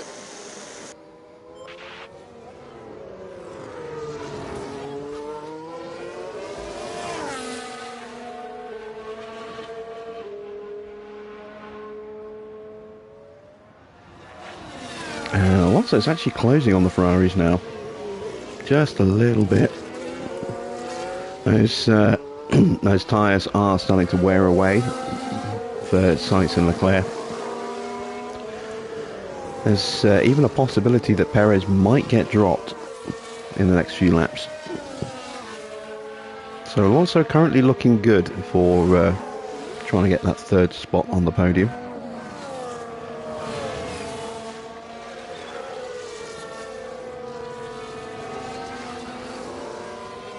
And we were saying that Porsche was closing in. He's actually got himself to the front of this little queue here.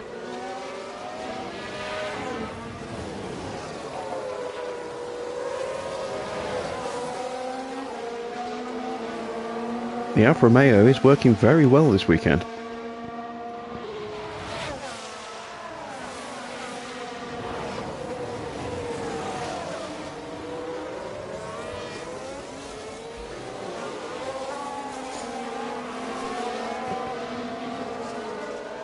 Okay, so we're looking to box Russell on lap 50. I'm going to box Gasly the lap after on lap 51.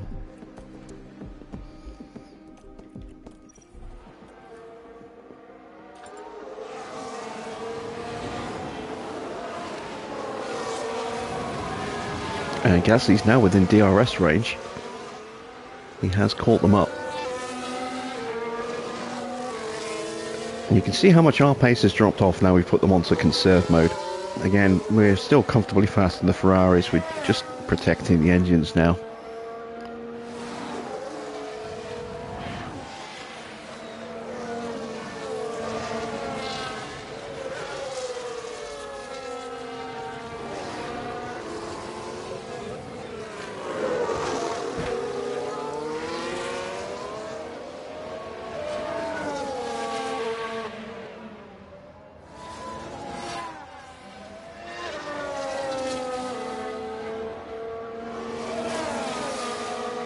Evening, Senor. Evening, Farah.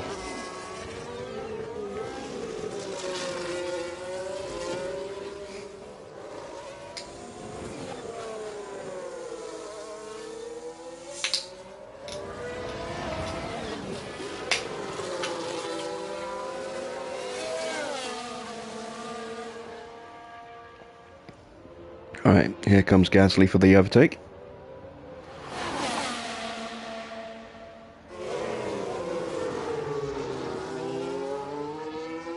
And having chased his teammate for the entire race, he's finally got to the point where he's got the move done.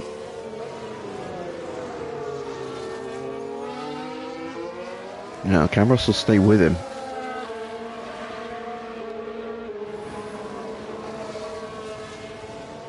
It was so close between these two in qualifying. They set identical times in Q3. Gasly starting on pole.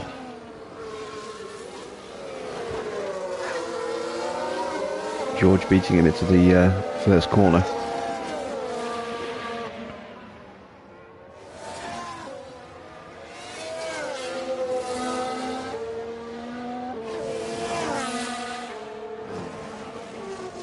And Alonso's got the gap to the Ferraris down to just 7 seconds now. He's really starting to close in on them.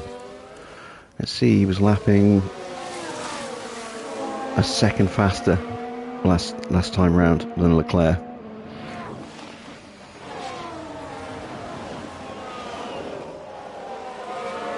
Still hasn't been able to shake Perez, but we should see Perez pitting soon. As I said, we're in that window of expected tyre stops for the hard runners who are two-stopping. 3 or 4 more laps to go. Tyres are 60%.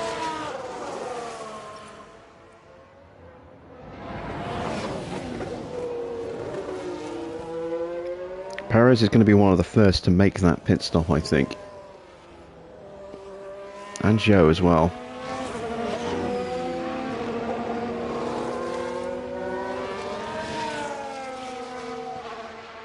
And there are the Ferraris just disappearing over the crest of the hill there.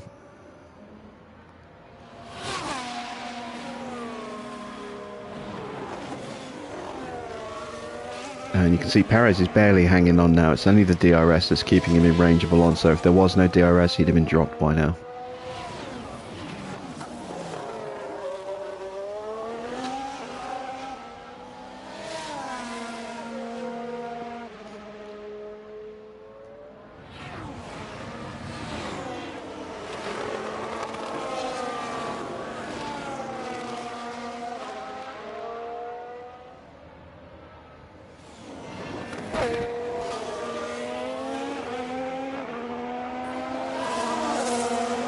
We had another spin. Who's spun this time? Yellow. It's Vettel again. Taking a look again. He's again been having a horrible race. He just throws himself out of the way. The cars behind didn't want to be didn't want to have to pull over and get lapped in the conventional way, it seems. Just decided to completely dive out of the way. And Sainz pits. There we go. Is that another lockup?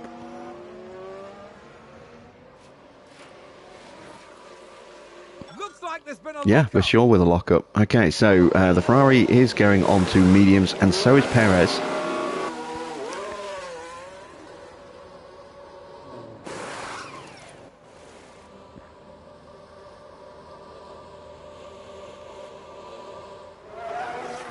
and also Joe and Magnussen are in as well.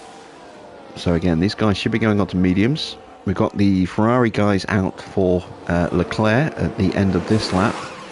And one of the McLarens is coming in, it's Sonoda.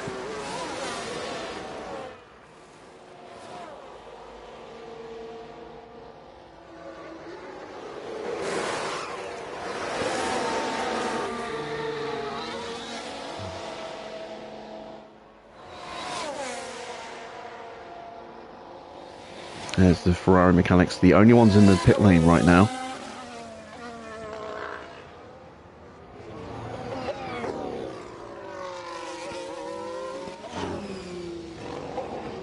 So Alonso is currently 6.5 seconds behind Leclerc, who's just diving into the box now. So Alonso's going to take third place. He is one stopping, so can he hold off the Ferraris? He's got Porsche as a rear gunner. A bit of a further way behind, but Sainz is already all over the back of him and is probably going to jump him right here.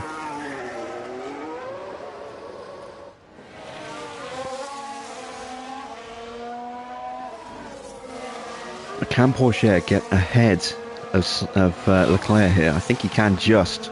He can. And he holds off Sainz into turn 1. Sainz looking at the outside here.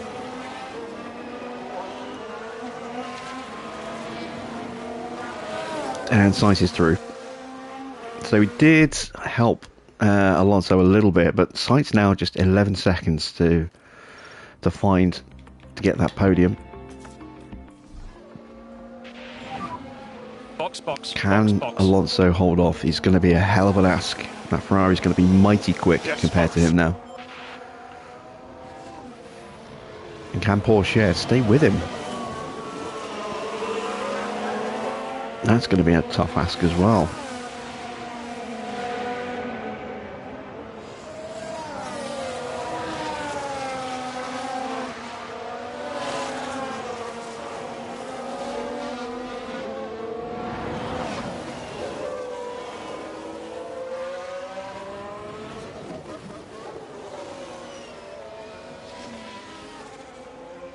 So 20 laps to go, a kilo of fuel to save, we should be fine on that.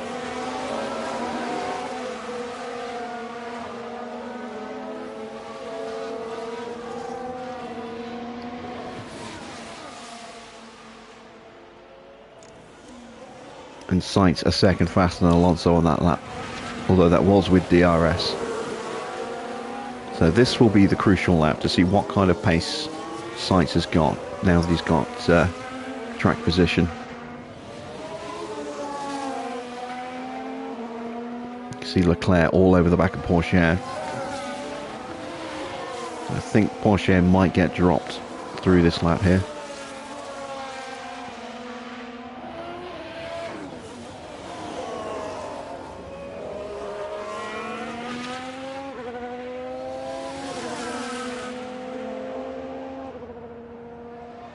That is a very, very unusual place to get the pass done, but looks like Leclerc's going to do it.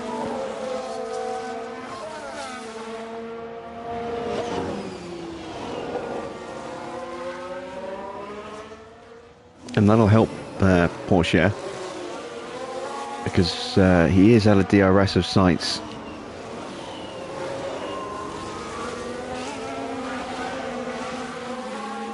But he's not out of DRS of Leclerc.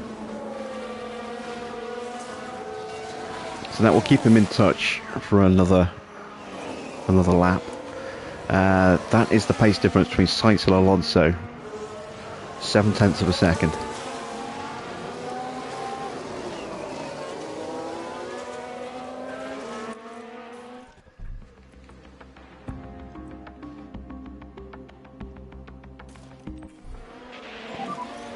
And it's gonna be box. Wasn't paying attention, I forgot to box Gasly.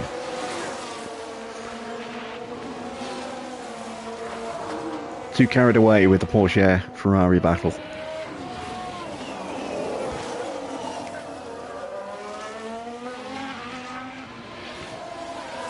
I don't think Alonso is going to be able to hold back both of the Ferraris. I'm not sure he's going to be able to hold back one of the Ferraris.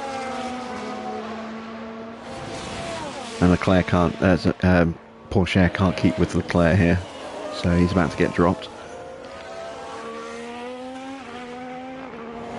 If the Ferraris fight with each other through the lap and slow each other down, that will help Alonso, give him an outside chance of getting that podium. But I think we might be looking at 4th or maybe even 5th for Alonso. Even so, 5th and 6th would be a great result. Let's see, Verstappen, his tyres are worse just than Porsche's. He's actually lapping about the same kind of pace, so... Yeah, interesting. Okay, copy that. Ricciardo versus Verstappen. Yeah, those two have been fighting all race long. Ricciardo qualifying down in 14th. Verstappen took a new ERS module for this Grand Prix, which dropped him down the order, and he was behind him for so long. They both got held up in traffic, but yeah, neither have shown stellar pace this weekend.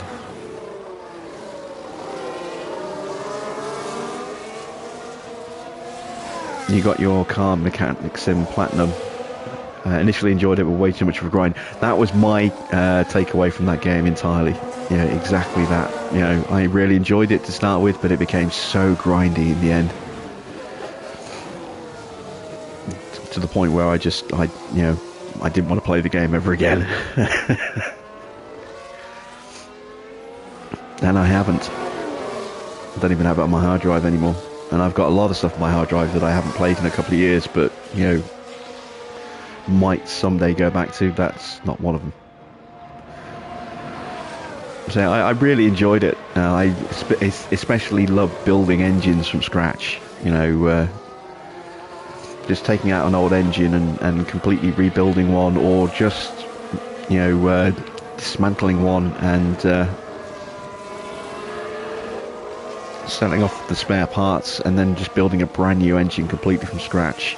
You know, I kind of really enjoyed doing that, but, you know, it gets very samey, that game, after a while. And the sheer number of cars you have to turn over, 1,000, is just, but, you know, that's way too many.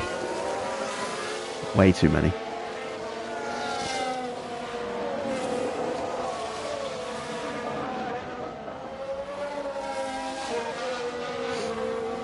Car Mechanic 21 is the same. Yeah, I expected it probably would be, which is why I haven't picked up a copy of Car Mechanic 21. At some point in the future, if it's on sale, I might grab it, but I don't have any plans to. I got burnt out very quickly with the sheer amount of hours I had to put in to get that final trophy for the Platinum.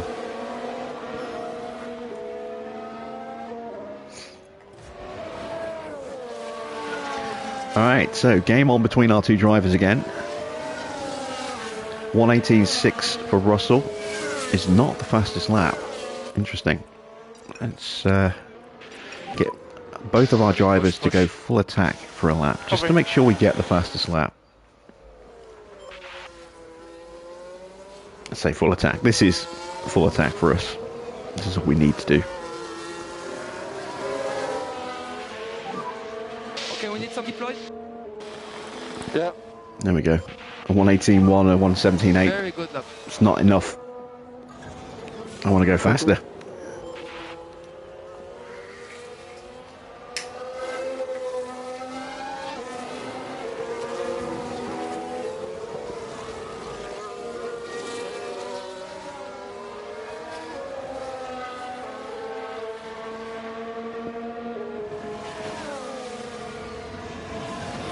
...16 laps to go for Alonso, who is currently 6.5 seconds ahead of the Ferraris.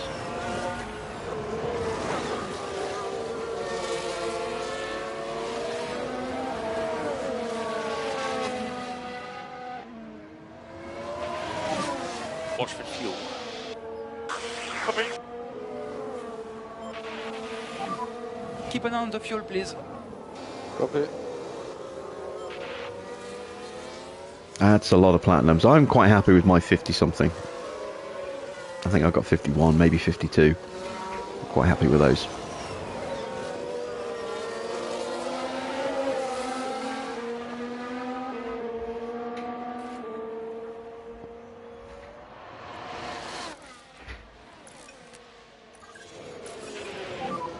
That was a very good lap. Need to drop the pace. I tend to play Okay, we'd like you to slow down. games Copy. way longer than you would think. Like this one, I put 1,300 hours, 1,400 hours into this game easily. You know, I could have played it for a couple hundred hours, got the plat, moved on to another game. I really enjoy this, even though it is limited, it is a little shallow in its depth. I still really enjoy this game. So I just keep playing it. Alien Fireteam Elite, that game is going to be 2 in the summer. And I still play that every week. Still play it most nights, or most mornings, with the same little group of people that I play with. It's more of a social game now than anything, but yeah, we still really enjoy that. And again, I've put well over 1,000 hours into that game. I think I've got to be approaching 1,500 hours on that easy. No, just some games that I'll get into my system and then they just stay there. I mean, Farming Sim 17, I put 4,000 hours into Farming Sim 17.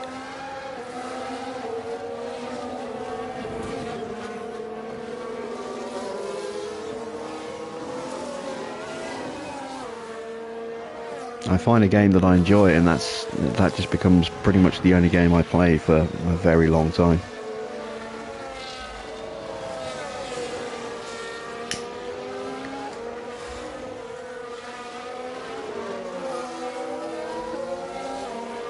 Yes, you could get 2 with this one, because I've got them both as well. There are some of my plats are double plats I've earned on both systems.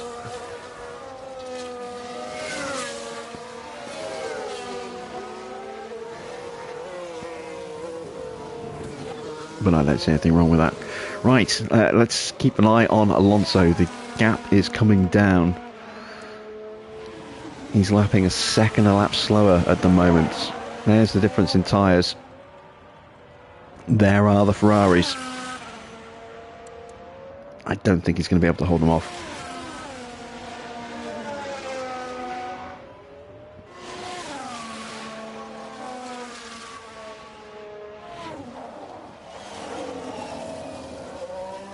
Never actually saw what was the fastest lap we set with Gasly. 1:16.4. Wow, that's fast.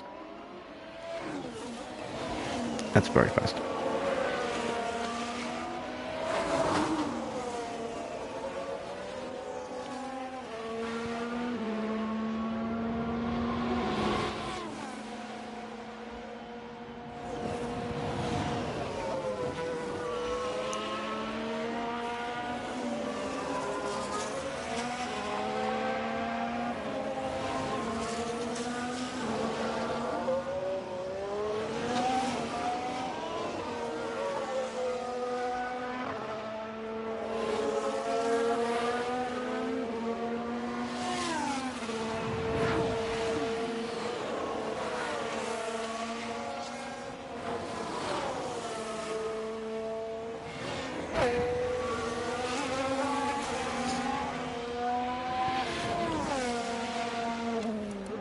Porsche in 6th is still looking good, although he's lapping slower than Perez. Perez might spoil Porsche's party. And he's dragging Verstappen and Ricciardo along for the ride. Porsche could end up dropping almost out of the points. That would be a shame. He's driven well this weekend.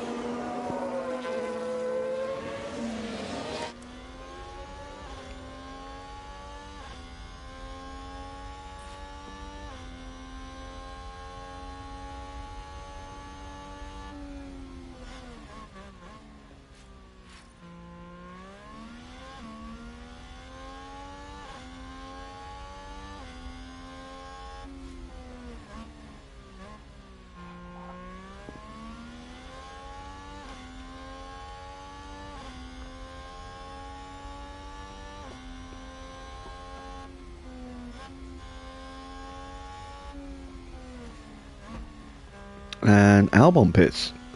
Of course, he's out of sequence because he damaged his car.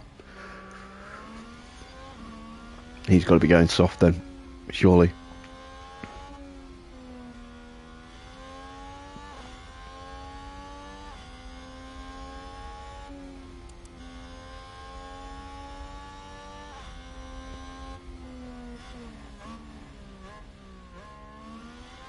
Is he going to get out ahead of Schumacher? Just about. And he's got a set of scrub softs to put on for the last 11 laps.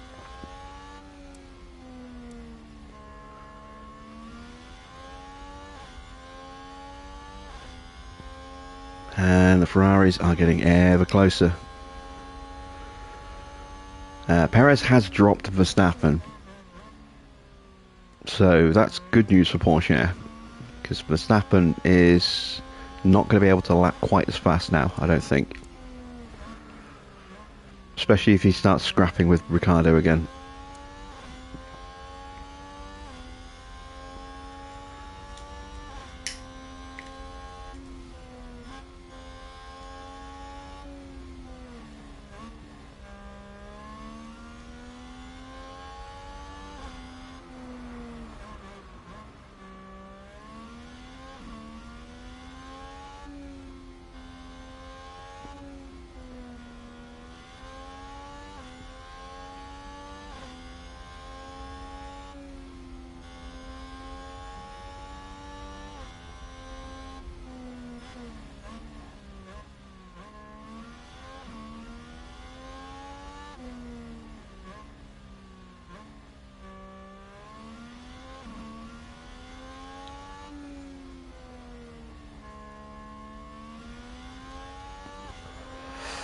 Oh, they took about a second out of him that lap.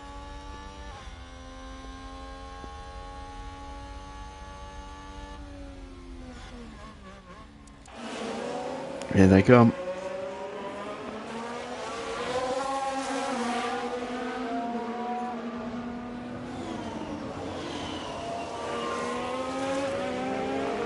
And yeah, Verstappen's back to lapping slower than Porsche again by a tenth or so. So yeah, if Porsche can hold off Perez, he will stay on to 6th. He won't get caught by the others now. If he gets overtaken, he should still keep 7th. But can Alonso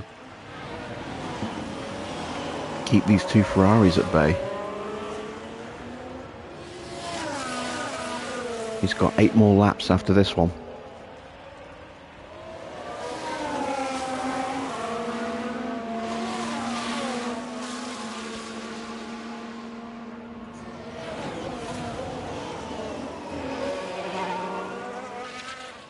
It's Ferrari power versus more Ferrari power.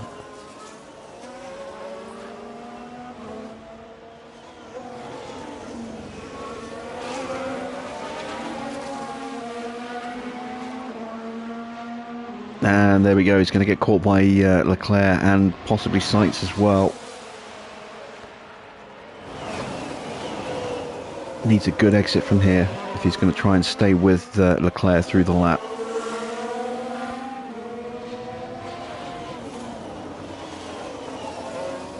Kept Sainz behind.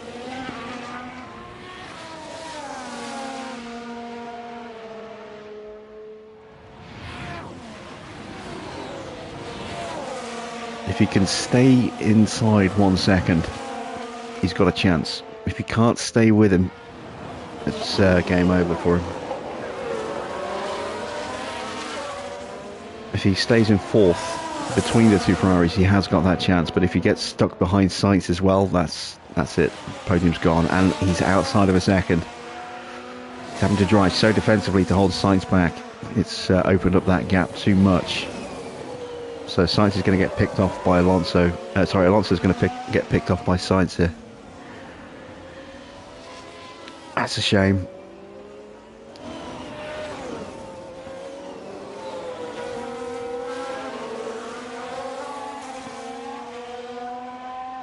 And he's going to hold him back for this straight. Perez all over the back of Porsche as well. Ricciardo back in front of Verstappen again.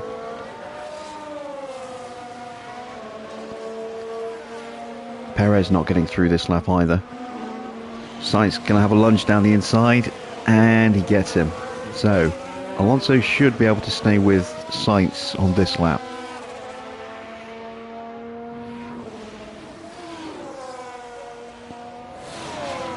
So he's not necessarily out of the running for 4th, but I think the podium's gone. Verstappen's got back past Ricciardo.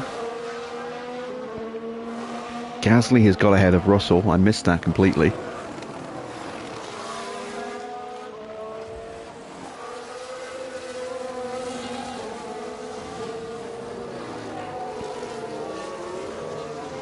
As they're coming up to lap Bottas. Got a yellow flag in sector 3. Is that one of the Ferraris running wide? No, it's Tsunoda locking up. That's not. Let's look at this. That's not sector 3. It's turn 1. Oh God! Again, it infuriates me so much that they pop up the incorrect warnings on this. It's such a simple thing to fix, and they haven't fixed it still.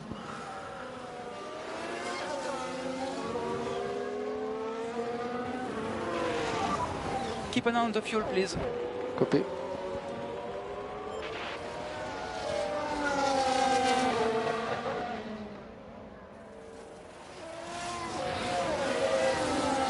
Albon dives out of the way. Or is that... No, that's Stroll.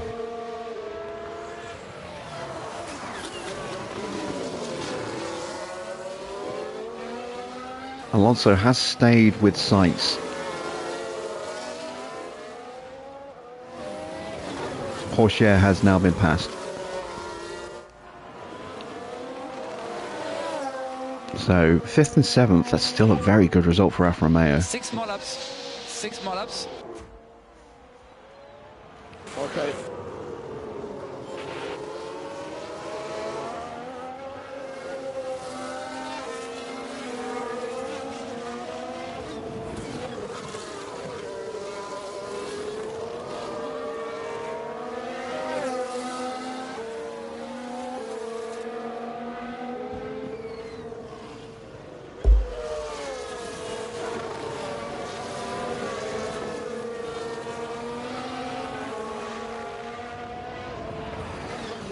Oh, I think Alonso just dropped out of range.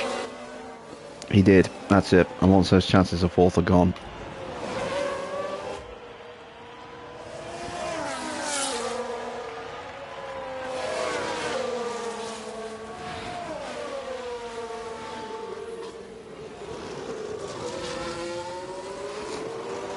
Porsche, however, hanging on nicely to the back of Perez.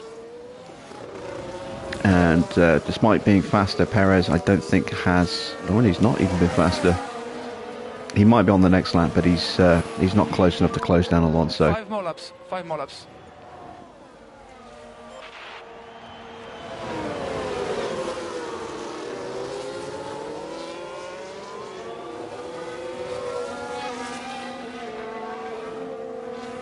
So now it comes down to the battle between our two teammates, as always. Which one's going to take the top step of the podium here? Gasly needs the win to get his momentum back going into the mid-season break. Russell has been slowly extending that championship gap.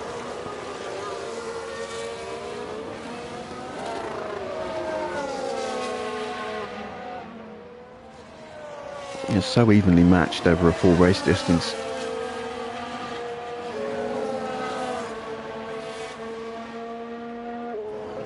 And Porsche has finally been dropped. So he's going to have to settle for 7th. No outside chance of sneaking 6th now, unless something happens.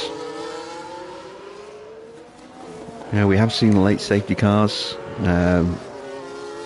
late crashes. So far this season, anything could still happen. 4 laps remaining. As Gasly is going to have a lunge down the inside. Makes it look easy.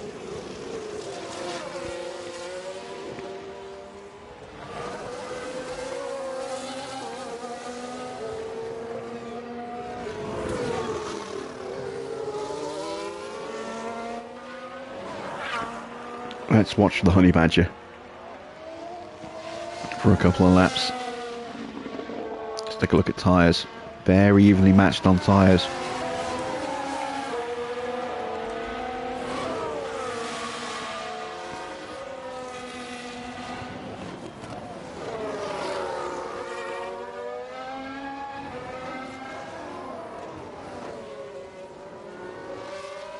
Joe's recovered nicely to get a point.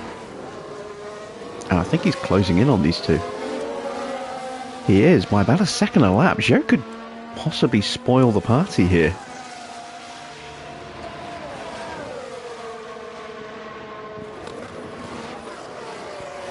Oh, we've had a crash. We're just saying anything could still happen in the closing laps, and we've got a crash. It's Vettel. He's just having a horrible weekend. It involves Sebastian Vettel. Oh, that's a big spin. That's what happened to Bottas. Crash there. And the team had such high hopes. 3 more laps, 3 more laps.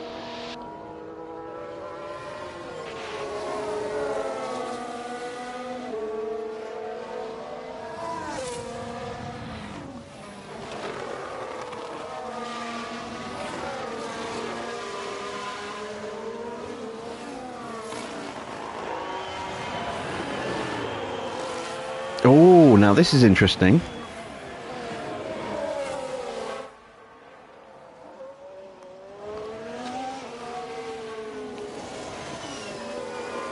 Vettel has stayed out because he doesn't have a spare part. By the look of it, that or the I was going to say that allowed Alonso to get back in contention for the podium, but that just destroyed it. And now, can Perez close down Alonso?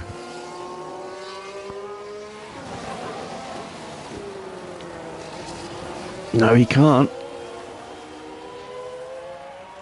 Oh, Pourchaire's getting held badly as well. Oh, this is ruining everybody's Grand Prix.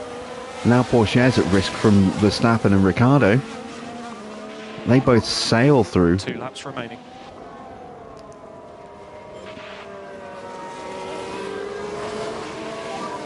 Oh, Gasly's locked up. Brakes are really poor. As he hit Russell. Let's take a look at the replay. Now we see the Williams here. Has he hit his teammate? And there's They the have hit. made contact. Crystal clear who was in the wrong there. Gasly gets a penalty. 2 cars out, a lot of debris. Let's have a look. Now let's look at this. Here's George 2 cars Russell. out, a lot of debris. Yeah, it's our cars. And that's a big smash. They'll have felt that. So that's just handed the race to Russell.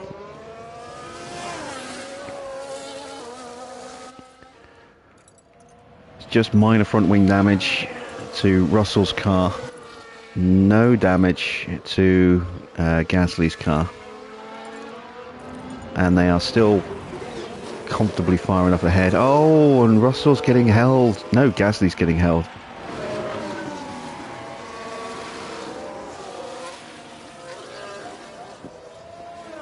Oh man, Vettel's just going to ruin everybody's chances. Look how everything's spaced out. The 2 Ferraris were really close with Alonso in close succession. They're now like 3-4 seconds apart each. Pourchaire was comfortably ahead of Ricciardo and Verstappen and is now about to be overtaken here.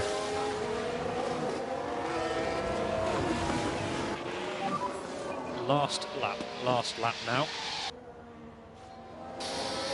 Copy.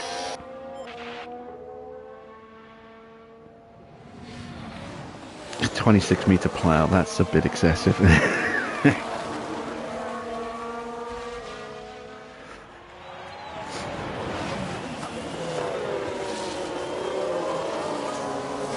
I mean, that's bigger than most combine headers.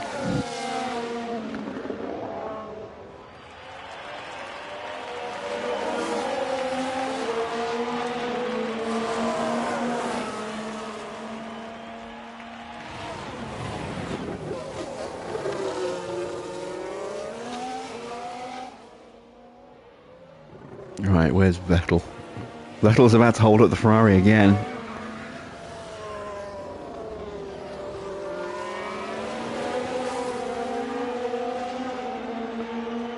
Can Sainz clear him before the corner? No, he can't. Oh, Alonso's back in with a chance. Can Porsche hang on to hold up Perez? Oh, it's close. I think Perez is going to get him.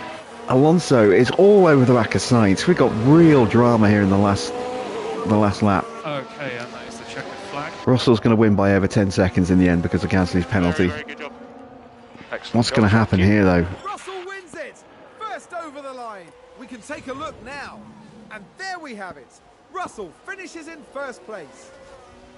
You can't say they didn't earn it. They put in an amazing performance today.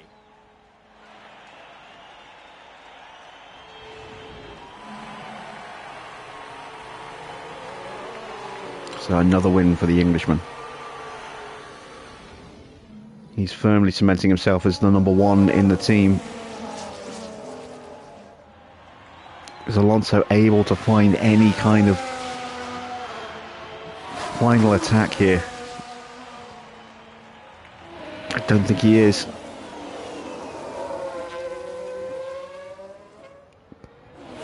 Not unless Sainz spins out.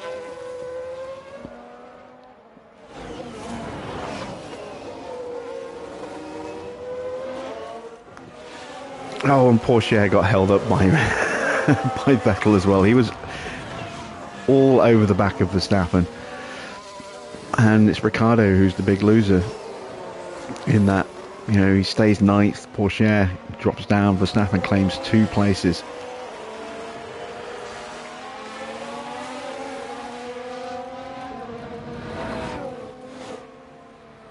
And here is Vettel limping home.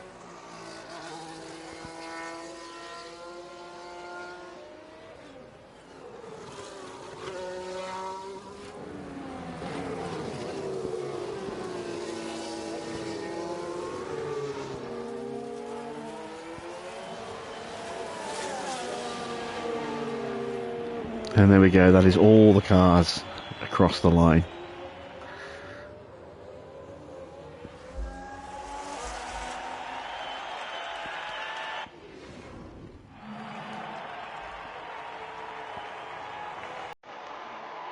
And here today, George Russell making British motorsport proud.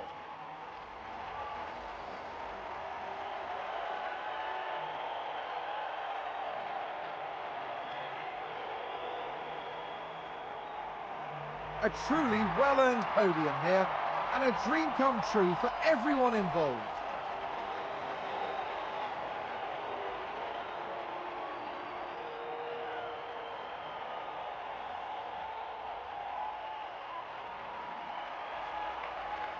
And right now it's the British driver who proudly takes his place on the podium.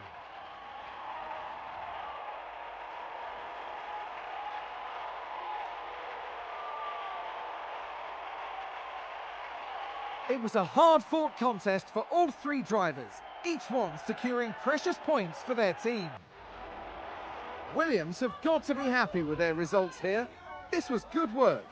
I couldn't agree more. It just shows what this team can do when all the pistons are firing. After an intense weekend, the team ends in first place in the constructor standings. Next time, the teams will be adding another year to the legend of Spa-Francorchamps. Anything can happen at the Belgian Grand Prix.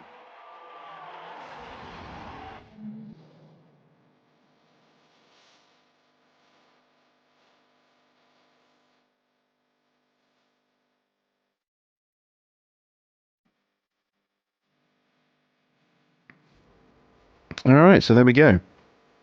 Final race results. Russell, in the end, comfortably ahead of Gasly, thanks to that 10-second penalty, or 5-second penalty. Good result for Leclerc. Gets ahead of his teammates. Gets onto the podium. Good result for Alfa Romeo. Alonso claims some strong points there, as does his teammate Porsche. 14 more points for them in the constructors. Good recovery from Max after his quali penalty for a new ERS module. Sees him climb up to 7th, up 8 places. A very good recovery for Zhou, as you can see there, gaining 10 places.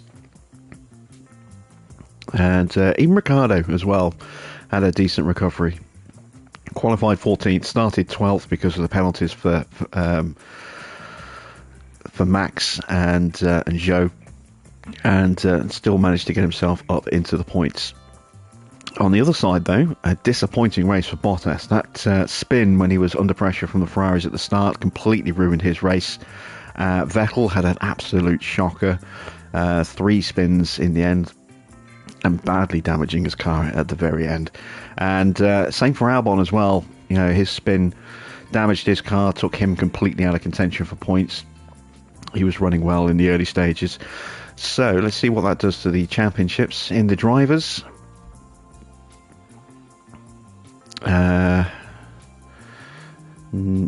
Gasly got the fastest lap, didn't he? Yeah, so 25 points for Russell, 19 for Pierre because he got the fastest lap. But the gap does increase a bit more. It's now up to 38 points.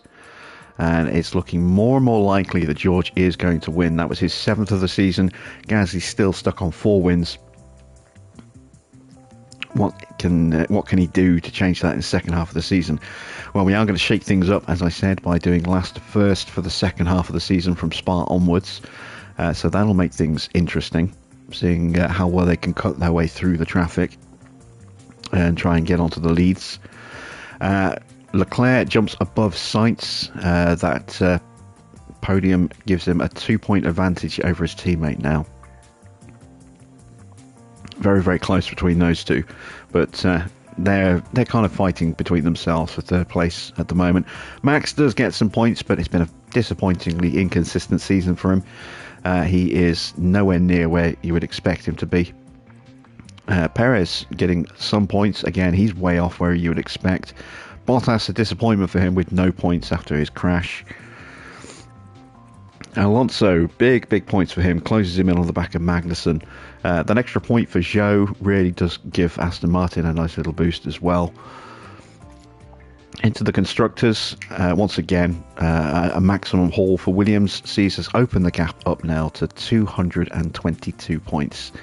So the constructors is as good as one already. Ferrari do extend their gap over Red Bull, who extend their gap over Mercedes. But there you can see big movement for Alfa Romeo, 14 points gained, jumps them up 2 places over McLaren and Haas, and closes the gap a little bit to Alpine. Could we potentially see Alfa, after a very promising start to the season, who then fell away very quickly, could we see them close back up to Alpine again? That would be interesting. A very quiet race for our drivers, bar a little bit of contact at the end. No real overtaking that needed to be done. Just 3 overtakes for Russell, and this is the fight between themselves. 4 overtakes for Gasly. They were just completely alone. And some nice extra points earned for Ollie as well. Sponsorship wise, we achieved all of our objectives, so that's another 5.5 mil in the bank. When the Williams series ends, am I going to continue with Aston Martin? Yes, we're just going to do Aston Martin. I may potentially start another series at some point if there's no announcement, in the next couple of months about the next iteration of this game. We'll see. But if we do another one, I might go McLaren. But the plan is just to stick to Aston Martin and just do Aston Martin challenge mode once this season finishes with Williams. We have got our mid-season board review. Our target is to finish in first in the constructors. We're well on target for that. And that's our long-term objective. Our season objective is to win the Drivers' Championship, and we are well on target for that as well. So easily crushing both of our objectives so far. Our team ratings looking very good. Ball confidence is high. We've got a nice little extra 1.5 mil. So 25 days to go until the Belgian Grand Prix. Let's have a look at car part developments. We will have a new front wing and a new underfloor for that Grand Prix. And then after that Grand Prix, we will also have chassis research completed as well. So I have 3 slots available to start work on or continue researching for next season's car. How far away are we from the design center maxing out? 50 days. So it's not really going to play much of a part in this season, but it might allow me to squeeze in an extra couple of parts of research at the end of the season, because I will keep this file going in my own time.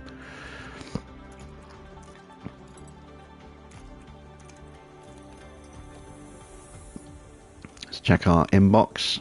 There we go. So there we go. Another Grand Prix complete for Williams. Another comfortable 1-2. This is why we're going to be doing last place to first place qualifying to racing in the remainder of the season, because it has just been very, very easy for us this year. So with those last 2 parts coming, that'll be the end of this year's development, and we'll be focusing on just researching next season's car. Yeah, it'll be interesting to see how we can fight through. I don't think I'm going to be taking any engine penalties this season. Our engines are still in pretty good shape. I'm going to throw in a brand new engine, the remaining brand new engine that we've got for the next Grand Prix and also for Monza, and then it'll just be a case of trying to swap those 2 engines around, I think, depending on what Grand Prix we're going to. We might be a little off the pace in the last couple of races, but we'll see how we go. So that is it for tonight. Thanks for watching. I'll be back with some Aston Martin Challenge Mode tomorrow through Thursday, and then on Friday we'll be back here with Williams doing the last to first second half of the season challenge at Spa. So until then, thanks for watching. I am Jim Bob, and I'll be back with some more F1 Manager very soon.